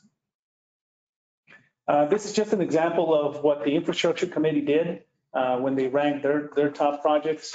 As you can see there, it's number 1 and 2 for streets, water, wastewater, and sanitation for a total of $23.3 million. As you can see there, that's 8 items. They will start adding up as each committee will end up with anywhere between 40 to 50 projects at the end of the day that will be presented to the full council for the top 10 in ranking. So again, today, what you have before you on the big sheets is the list of projects for the Convention Center, Public Affairs, and the IT. So at this time, I will turn it over to Juanita, who will kind of go over her projects. All right. Start with Convention Center. Convention Center, you'll notice that in the fiscal year 22 ranking, you're missing some numbers. That's because we were able to complete some of the projects either with grant funding or with some of the budget that we had. Our debt service payment for the Convention Center is always our number 1 priority. So that is why it was ranked number 1. This next year, it kind of goes in order of what we feel our needs are and also some projects that had already been started. So we picked the LED lighting in the pre-function area. So one of the things when you go into the Convention Center and they added on to the building, that remodel, they never updated the lighting on the old side. So on the new side, you have bright, beautiful LED lights in the pre-function area, but on the old side, it gets dark and dim and it's not very well lit. So we'd like to address that. Our next item is the courtyard fencing area. So that was a project that was started with our previous facility manager. It had a slow start. Our newest facility manager went back through the process. It's, I guess, done the correct way, not that it wasn't the correct way, but went through CES to get the bids and Holloway Construction using CES. This is the bid. Does this number include their newest increase? They just had a cost increase as materials are moving up. I think it was a 20% increase that was just sent last year. So the courtyard fencing, that would be fencing it off from Main Street so that we can have that as a usable space. We do get a lot of requests for outdoor type conventions, outdoor events, and things like that. The next one is the upgrading to our LED signage inside the exhibit hall on the existing side, not the remodeled side. Just again, updating that lighting. The next item is a washer and dryer installation and a remodel. Currently, right now, we have to rent all of the linens for the facility, meaning we either rent them out from Airmark and then have them launder them, or we've been, because of shortage supply, we've also been renting them, collecting them, and then getting them to All American Cleaners and having them laundered. We were in a little bit of a bind this last week where we had to rely on other things. We had so many tables, so many events. So having our own would save a little bit of cost. Right now, we have about $15,000 in cleaning of linens. And then also our employees have been taking them home, which we are really working to try. We don't want them taking them home because they don't have industrial washers and dryers and for sanitation reasons. The next one is the convention center commercial grade upgrade. Right now, we're currently leasing our dishwasher. The kitchen portion of the convention center has not been updated since it was built back in 1996, I believe. So the additional freezer and storage space, we do have a constant leak in our walk-in freezer. We need an additional non-slip tiles. Some of them are just broken. We replace them. It's just the flooring is not great, as well as some of the drainage and the valves. The next one is a LED signage upgrade to our marquee. We've had that marquee with the addition. The only thing that we changed was the actual logo on that front side, but the software and the stuff has been there since it's been built. The next one is just deferred maintenance for the upstairs portion. So the upstairs portion, if you guys didn't know, the convention center has an upstairs deck that used to be the old Coca-Cola facility. It is not finished. We have stairs that don't have rails. We have some electrical panels that are covered. We're still in compliance, but they really need to have sheetrock. It has no real flooring. It's just kind of old carpet pieces laid out. Right now, we currently use it for storage for some of our dishes and software because we don't have enough space in the kitchen. So that was one thing. We added or have our emergency generators listed on there. This was something that had previously been on the list. Entrance parking lot signage for the convention center and the museum, again, part of wayfinding, which we have on another list in public affairs. The alcohol storeroom, this is something that we would like to have on the interior side of our building. Right now, per alcohol and gaming, it can't be on an exterior. When the remodel was built, it was supposed to go across the hall from where it's at now. When we got our license, they asked us to move it. So we currently have it moved, but that's not really the space that it should be in because of the pass-through and the walkway for emergency exits. But we have a pass-through and a walkway where that it can always be locked whenever we have events. Convention center window tinting, our building gets pretty hot, even though we have some HVAC systems that don't always properly work. Just this past weekend, our HVACs, our brand new ones, 5 of them, there was an issue with the recoil. We think it'll help with the HVAC not having to work so hard. And then the last one that we put on there was a van for running the food to recreation and zoo and potentially air center for their food service needs, as well as dropping off and running linens, picking up food from Sam's Club. Currently, our previous manager had a truck. We no longer have a truck. We gave that truck to safety when the convention center closed down. So our city employees are using their personal cars at this point in time. That is our list, and I will stand for any questions. Are they in the ranking order you desire them to? Yes. Okay. The LED lighting, so that's where the old mural thing is. Yep. Yes. Yep. Currently are using the bed fee to pay the note, are we not? Correct. Yes. So that's covered. But you have it as a request. What would you do with that bed fee money then?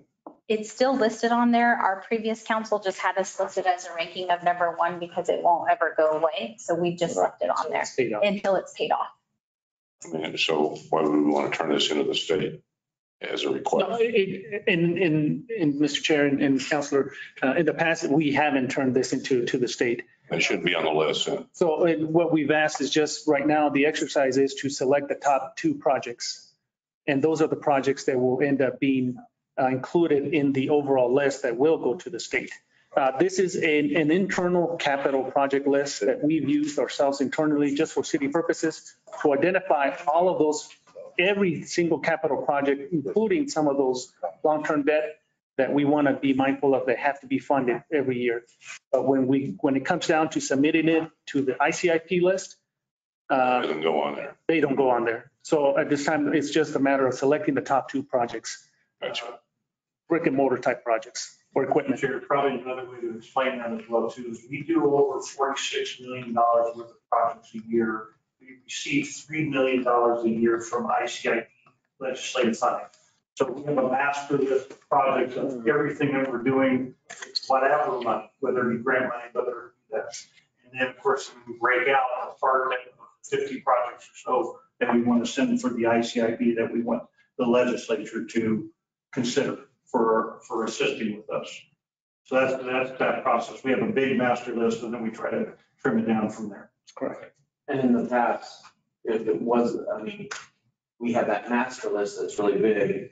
If someone up in Santa Fe said, hey, I want to pay for the generator, and it wasn't on the ICIP list, the governor's office would kick it out and say, we can't fund that. And so we have the master list, but then the small list is the other. The other thing I wanted to say is last year we found some of these requests, say $30,000, really isn't up Number for 2, enough to shoreline, put but on. not that Shorter. big. That's why it doesn't have. But you can pair those together. Say you put the lightings together, make 300, and just say convention center improvements, lighting and all. You can put some of these together to make it one and still cover. I mean, I know these are broken down to exactly what it is, but instead of for our short list on ICIP, you don't have to list it like that. You could just put 600,000 and put 3 of these together. And then, Mr. Chairman, if I may, just a couple of notes. I've learned through the years, the squeaky wheel gets the grease. You know, the list is X amount long. There have been times that very little in the top 10 was funded, but something way, way down was, you know, when you've got folks encouraging those things to be done. The other thing is the legislators, and you would know this for sure, Mr. Chairman, they're looking for projects that are shovel ready.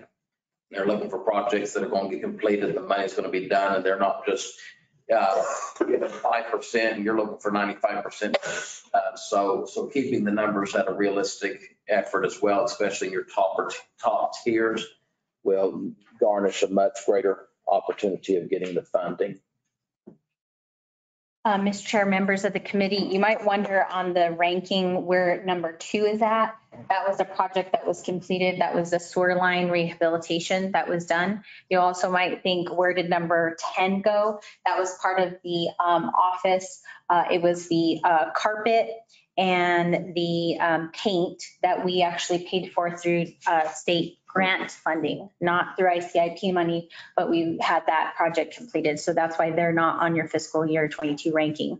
Our recommendation to you is to have the first one be the lighting and the pre-function, and then the second one, which is the courtyard fencing, which we already have a contractor come out and estimate and give us the bid with this accurate number be number 2.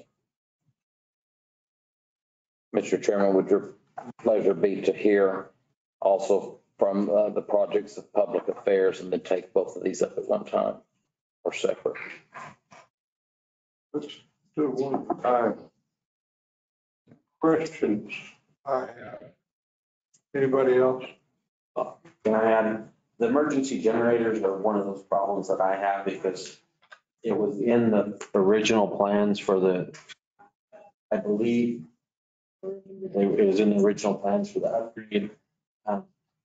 The emergency generators in case it becomes we have a disaster area, we need it for, and we don't have power. I think cost overrun, Mr. Neb, weren't they originally in that, the upgrade, and it got cut out before we realized it? I believe the proper term is value engineer deduction.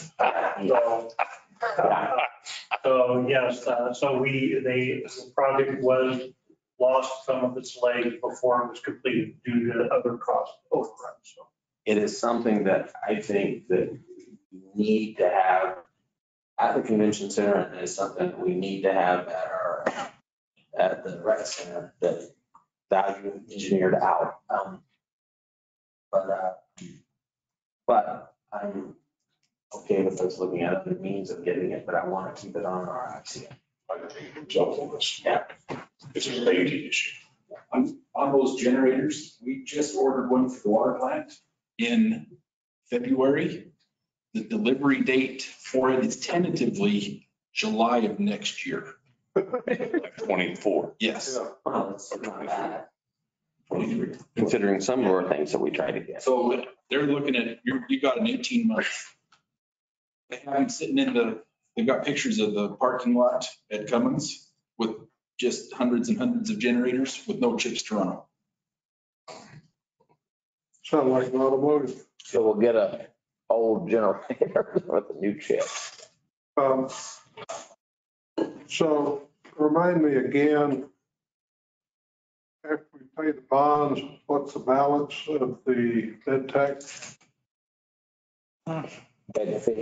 Do we have something? I'm sorry. Yeah, are you talking about the convention center fee? That's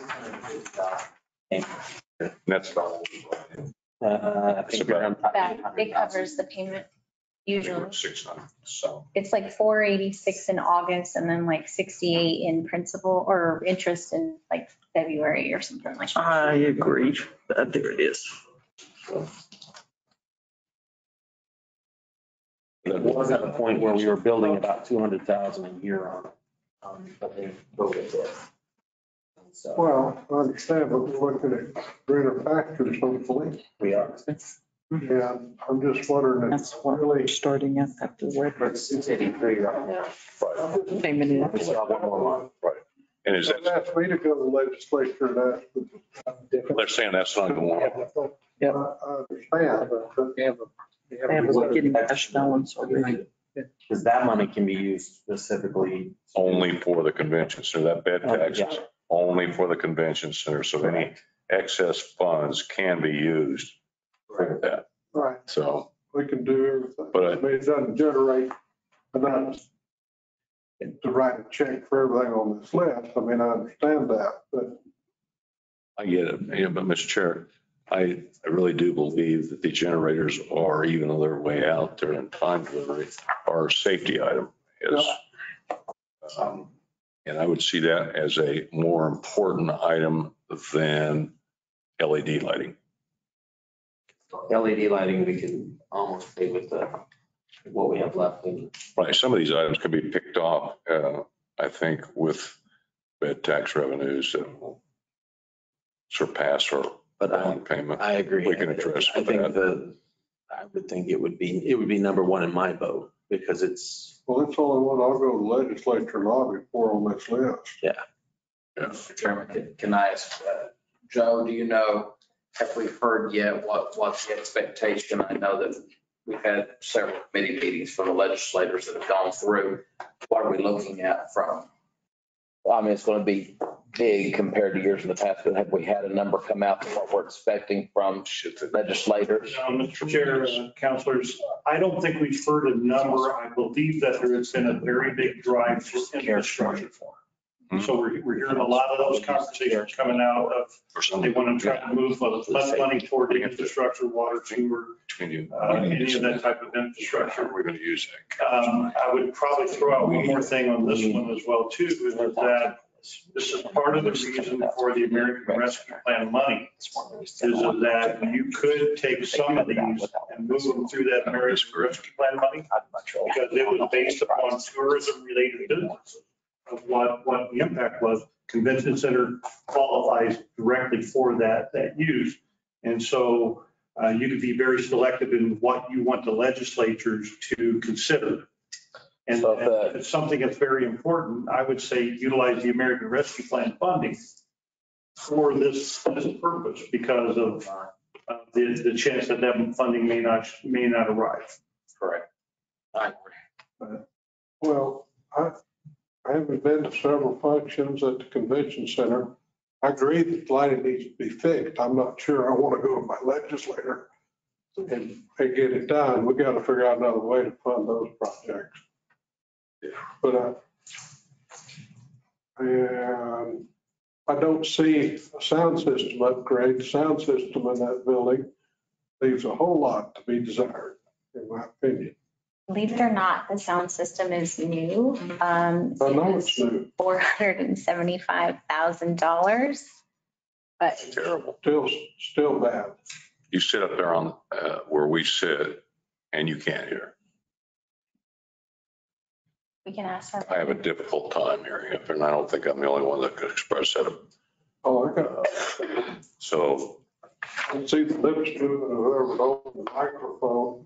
I used to, but then $4,000 later, visiting hearing aid doctor. But I understand. I've had problems in the past as well with hearing from up there. Well, and that's one of those deals. I don't care how much money you spent, if it doesn't work, then you shouldn't have spent a buck. And it don't work in my estimation. And I don't know what it's going to take to get it changed, upgraded, whatever.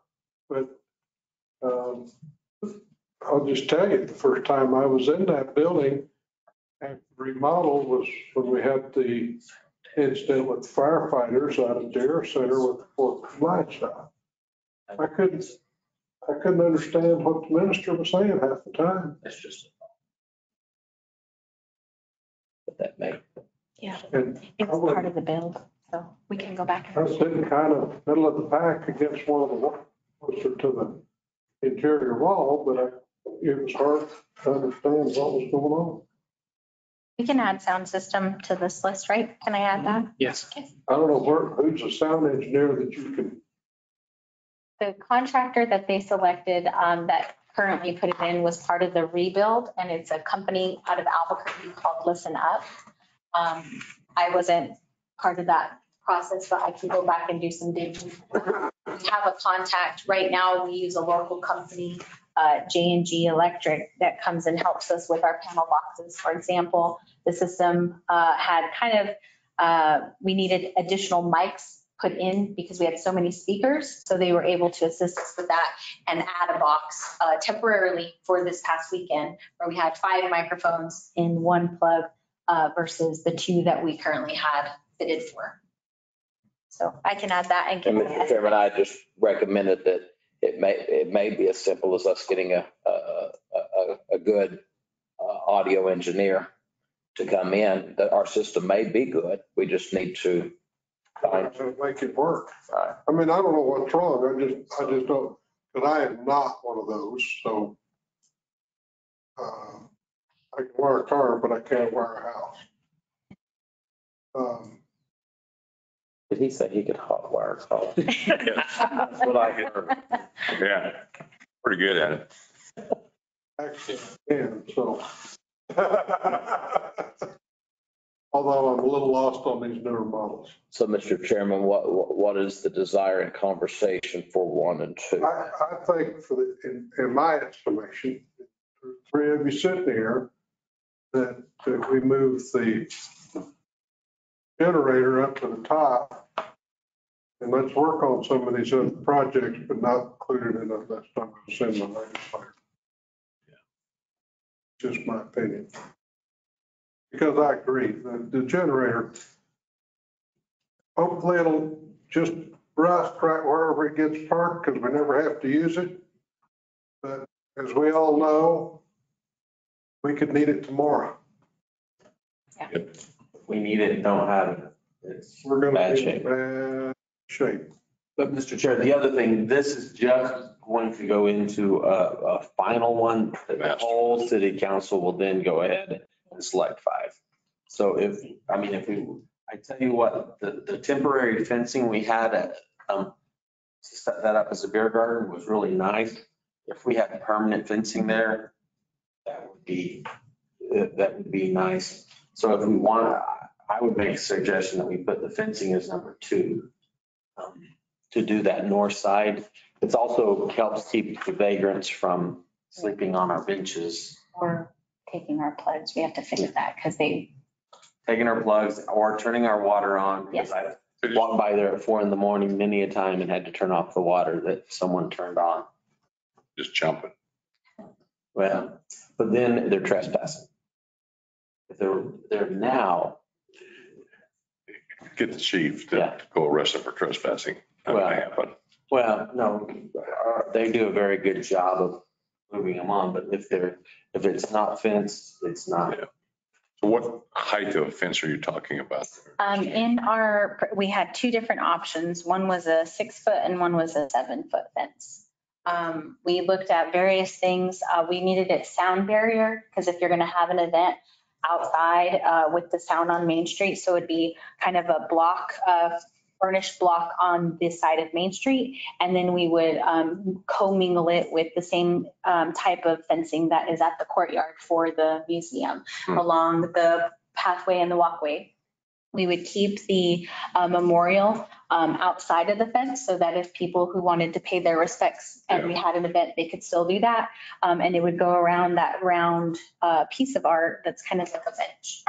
And we currently do have, we were using the CES contractor Holloway to get the actual number for just that block part of it. Yeah. Well, I see, it's a revenue generator is what it's really going to turn out to be. All right, so plan. But it's not one that I would be willing to talk to my legislature about. We need to find a way to do it. Well, but that's what I'm saying. This is going on a master list that we're going to eventually pare down to 5, 10, 5, 10. Most of our items don't ever make the top 10. It's going to be on the ICIP.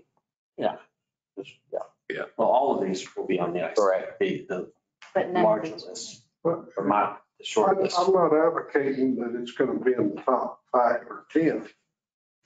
But I think it ought to be number one project we ask for the convention center, wherever it gets stuck on the list, the final list. So can we And go? let's work on these other things. I think we can,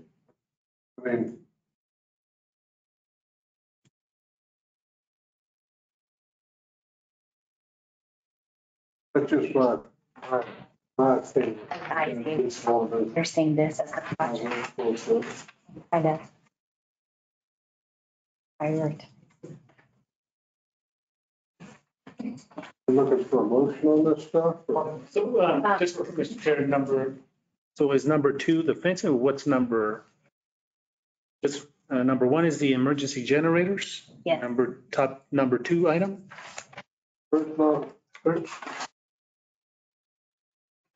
I'm not precluding anybody from trying to get grants. Do what, I'm sorry? Okay, To Grant. get grants. If there's grants out there that can fill some of these needs, go for it. Yeah.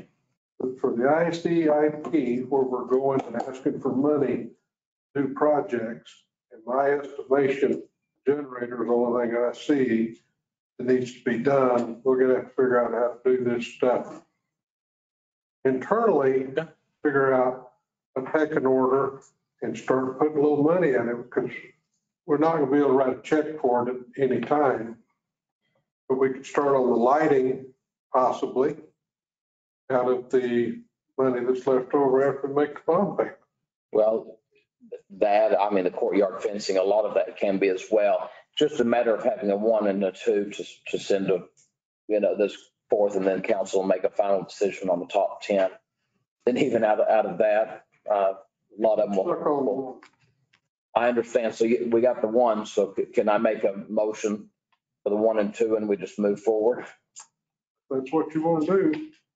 Make a motion that we recommend as the projects for the ICIP, top list of number 1 being the generator for convention center, and number 2, the exterior courtyard fencing at the convention center. Second. Comments? So we're not putting anything else on that list. It's supposedly. No, it's It Stays on the list. Right, but it's just not going to make the, City council. it won't make that list. It won't make it. Okay. I'm good with that. So anybody got anything else? Got a motion and a second. Okay. Any opposed? One opposed. Moving on to the public affairs. Okay.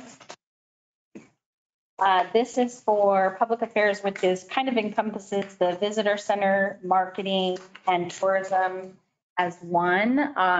Our first item on here was our LED sign along Main Street. It's that corner one that's been there. The current lighting does not work. The second one was our visitor center expansion, which was funded $300,000 in fiscal year 22. We have contracted Moltz and Corbin and issued the pre-design on that one. It will be coming back to finance because now we have to go for every purchase order over 60. So that project will be coming next month. Our next item that we had was our wayfinding. This was 25% completed. We did the design phase. Now we need the construction phase. This project was put primarily on hold during the election, but we're ready to bring it back with this group if you so choose to move. It includes wayfinding for city services such as transit, the air center, bike and walking trails, public parking in the downtown district. Number 4 was our Air Center store, which also can be part of Air Center. But it was, I don't know what that says there. I don't know where that came from, but it's for the Air Center store, part of our merchandising. As people are leaving, we do pop-up shops at the Air Center. Then we moved on to our tourism trolley. This is another opportunity. One of the great things that we did this past weekend was we did some tours out to Bottomless Lake State Park. We did an alien crawl. They were very popular. They sold out really fast. It's another added value to the tourists as they come here, being that one-stop shop brand ambassadors for the visitors. We continue to enhance our videography and our production, putting out and disseminating public information to the citizens of Roswell. We would like to have a real studio at some point in time. We have a makeshift studio, which is 25%. This is kind of our wish list pie in the sky. That's why you've seen no estimated number. We've looked at different facilities and different buildings, but currently we have other needs that are just a little bit more important. Number 7 is our sports tourism office. Again, we live out of the basement downstairs. We're bunked up. So it would be nice to have a real DMO office. I think the visitor center expansion can help alleviate some of the bunking up that we have. But that was another wish list item that we had. On here, number 8, again, if you didn't like the trolley, we had selected a tourism bus, again, for special tours.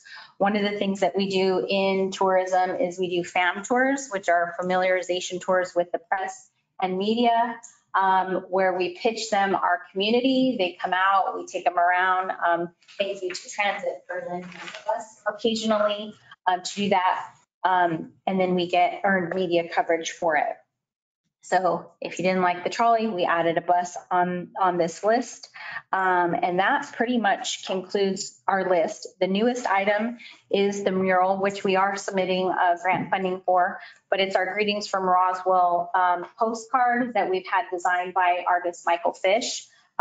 It's the construction of a wall with our UFO, a cow statue that would be lifting up, lighting and landscaping. You can see the artwork. It's done in Ruidoso, Artesia, Carlsbad, and it's part of the Southeast region tourism impact. So we would love to have one for Roswell that is consistent with the region. Where's the wall? Ideally, we would love to put it here in Pioneer Plaza. We try to use Becky's wall, but she has another idea, which I would really love and support hers. But again, trying to move people into the downtown district to the Roswell Museum and Art Center north. So it would include lighting and landscaping. It's very similar to what is in Ruidoso, Artesia, and Carlsbad. And if you haven't seen it, I highly recommend look up Michael Fish. It's great, great work. I'll send for any questions. Questions? Well, mine's more of a statement than a question, but the tourism trolley is something that we talked about lots of times. We need to keep, find ways to keep people here. And we have, I always forget the number that goes through the UFO museum, 225,000. 225,000. Well, it depends on the year. 229 was their highest before COVID. And the idea is that once they leave there and they go and get in their car to drive, even if it's just to drive to our museum or drive one place, it's just as easy for them to drive to Carlsbad or drive to White Sands and so having a trolley, so where they park centrally and they can get on the trolley, come down to the art, or go to the zoo, or go to the Anderson Museum, or go one more place, gives the chance that they're going to stay the night in Roswell. And so that's one of those things that trying to keep them here one more night is, and the trolley is primarily doing that. It's not our bus system, it's actually just more of a trolley for tourists. Yeah, you know, you can buy a trolley for a lot less than $350,000. Tom bought a used one from some city and refurbished, and it's sitting out there. I don't know whether you've seen it, but no, he's got a trolley. And so, you know, I don't know what he's going to do with it. It just needs some woodwork refinished on it, but mechanically he's went through the whole thing. And you know, he was originally going to take it up to the ranch. You know, well, no, that's not a ranch vehicle, but anyway.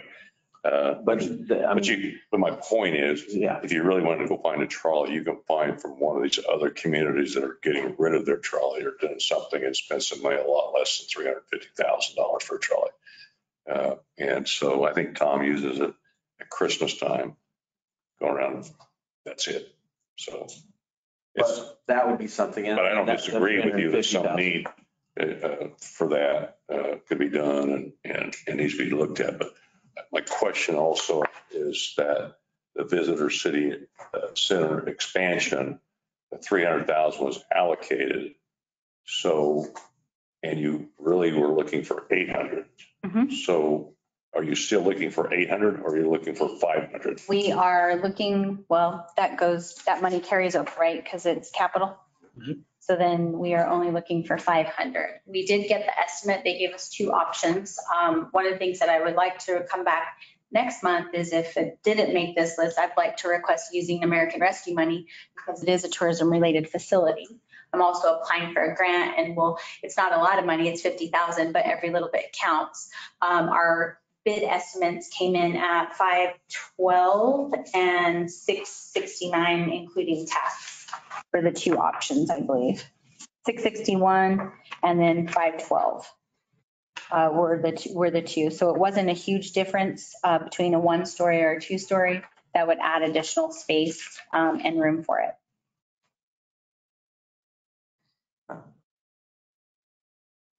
This building right over here? Yes. Mm-hmm.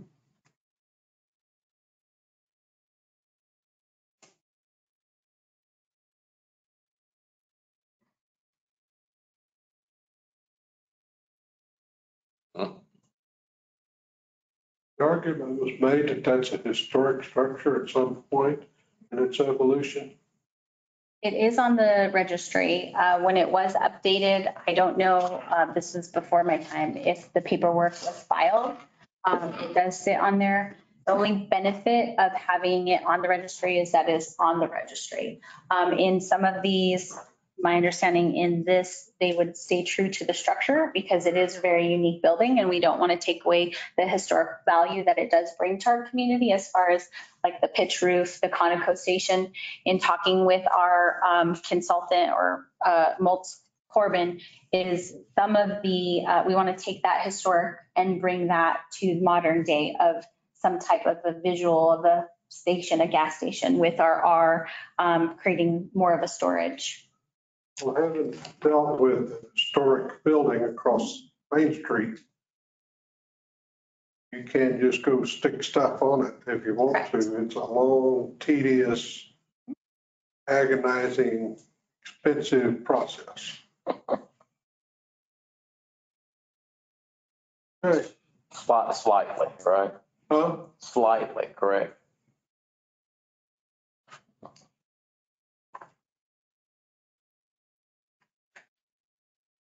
Well, I'm concerned about changing the integrity of that building and what this does. I'd really like to see your plans at some point in time. I'm sure you got plans of what that looks like. So we just have the pre-design construction cost. And so then now the ruling is any new purchase order has to come forward. So before we can have the design actually drawn up, we have to come to you to get that purchase order. All right, but you got the money sitting there. The amount, the estimate, we do, Okay. yes. So we'll see some design draws on this Yes. next go around. Okay.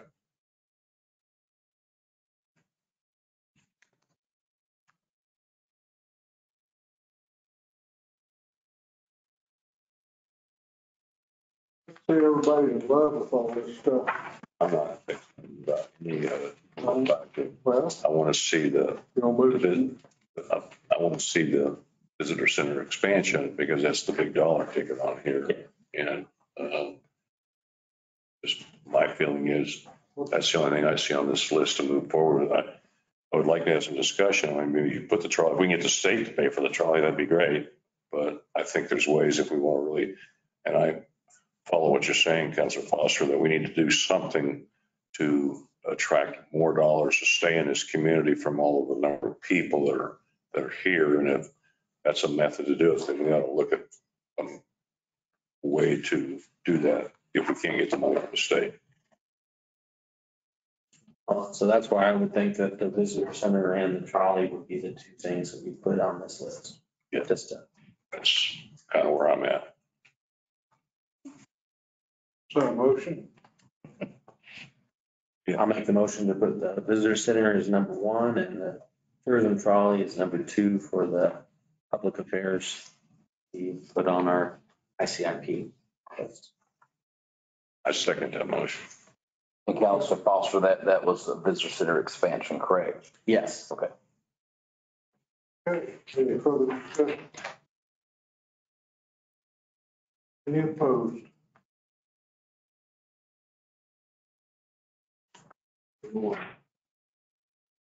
This next one's gonna be hard to pare it down. I got a solution. Where this workstation is located.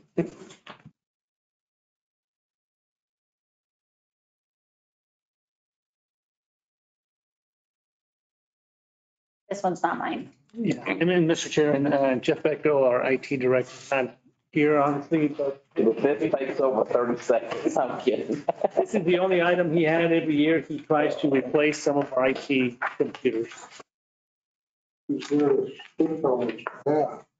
Like I said, he's not here to speak on this item. How long has it been on the list? How many times has it been on the list? It's just a recurring item. Again, every year they try to request additional funding just to replace workstations. My question is this 5-year workstation replacement into 28 years, so you need 100 of these? Where are they going? What facility? It's All departments? Yes, Okay, citywide replacement.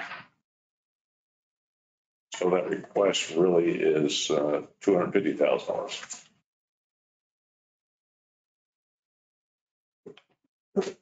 Correct? That's correct. Why would we only put 50,000? Only go for the whole thing?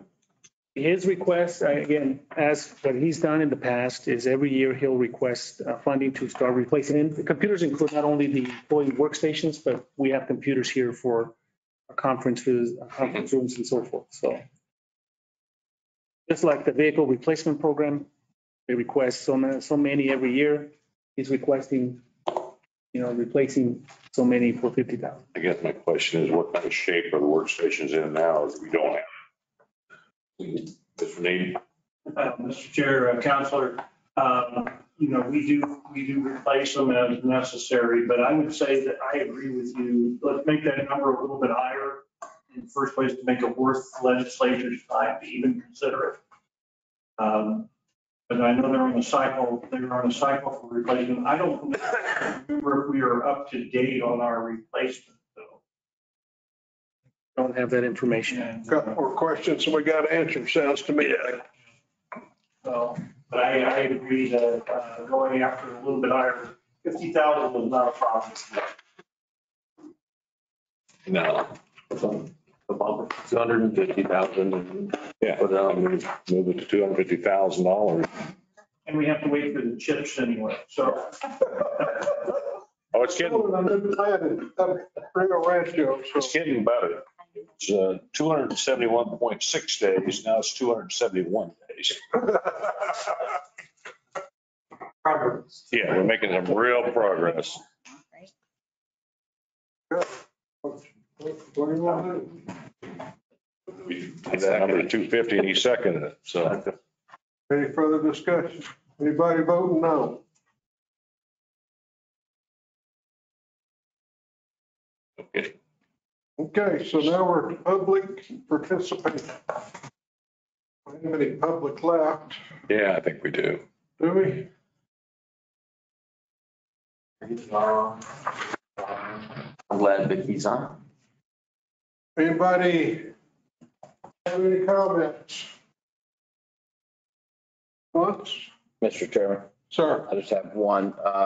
We've been in meetings discussing the flooding situation at Holly Loop and also flooding Country Club, also flooding everywhere in Roswell. But engineering has completed their study to be able to fix that drainage problem there, Holly Loop. That's going to be part of the bigger discussion for the budget for this year. But just wanted to just make mention of that's really top priority, in my opinion, of getting moved over, get that fixed. Yeah. Jim, question on it, Counselor, if you're a question on that, because you're very well knowledgeable, involved in that, is that process, was that a drain that was put in by the city, or was that put in by the developer? Mr. New, you may correct me, but from my understanding, that was all of the engineering and all of that was done by the developer and put in as they put the camera into that piping and look, the pipe was clear. The problem was there was a dip at one point and a 90-degree instead of Y. Right. So I get it. But so who put that in? Did the developer do that? Is my understanding correct, Mr. Nev? I may be wrong. It's a little bit different than that, but you're close to that. So the 60-inch had the big pipe had been there. It actually had connections into it, so it already had been tapped over the lines. The developer for that development actually connected to the tap that was already in that line, and it comes in at the bottom of that whole pipe, which then causes that pressure.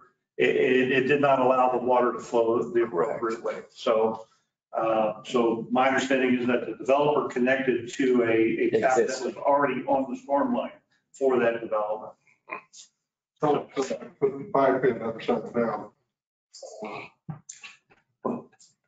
But just bringing it to the attention that that's No, a top priority for me. Who tapped that line and who did that? I did it, but apparently whenever they installed the line for the city, because it's a city line that they tapped into, is my understanding. Right. That it sounds to me like one potential oversight was that instead of putting the connection at the top of the pipe, they put it at the bottom. That was done during the construction by the city. Right. Somebody, because you're not going to get any water from a little pipe into a big pipe. If the big pipe's got any water in it, well, it won't flow. And the problem, I think what Mr. Nahar was talking about is you just can't go in there and tap that pipe. No. It's a very delicate pipe, if I understand. Is that not correct? I'm not the engineer, so I don't want to speak. Just remember, I think you said something to that. So yeah. So that's coming pretty soon, is it though not? Yes, sir. Just waiting on approval of final budget to be approved and then get the parts ordered and get to work. But if it was at the bottom, if it was turned at a 45 going in, then it creates a Venturi effect and that pulls the water. Hot wall pulls the water I out. mean, I don't know anything about the possible dip in it. I heard that, but I don't know where it was. Yeah. But you cannot feed free flowing line, because that's what we're talking about. You're not pumping water down this sucker.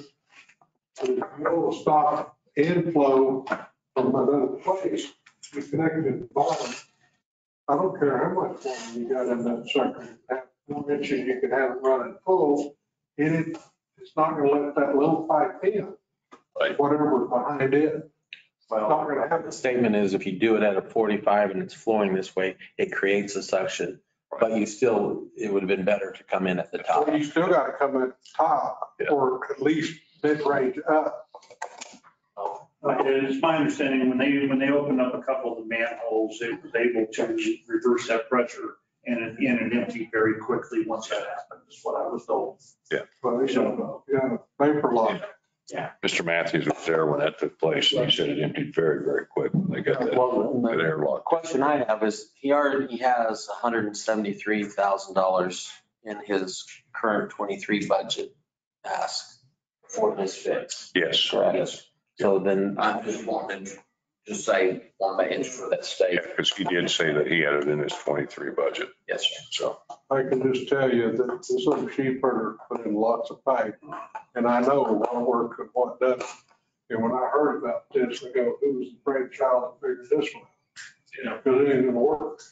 it didn't work 2 times. So I don't, at our place, whenever I made a mistake, I got handed a pick and a shovel to go fix. I didn't get to take any equipment with me. So you learn real quick. But the next thing is, we don't engineer for 200-year events. We don't engineer for 100-year events. Well, We engineer. I get that, but it sounds like this one wasn't engineered for a 1-year event. You know, we got more than a half-inch of rain typically in any storm. It would have, well, I think it's shown up before, has it not? Has that area been flooded? A year ago. Yeah. But that's, and they're. Yeah, but they were The challenge with that area is that we had problems a year ago. Yeah, They made some September. adjustments, I understand, as well. But And we also got, not all of them. but also we tried to get a right of way through an area where the homeowner didn't want to allow us to easement. Yeah, we were asking for easements in order to expand the system and, there's at least one homeowner holdout. But that's all resolved now, isn't it? So, Okay, no all right, we'll get it figured out. eminent domain. Somebody will get it figured You can go over there and negotiate that, Counselor Perry. out. All right. You're not So- saying a word. One more time for the folks, the public that are still with us. Anybody have any comments? Okay, we're adjourned.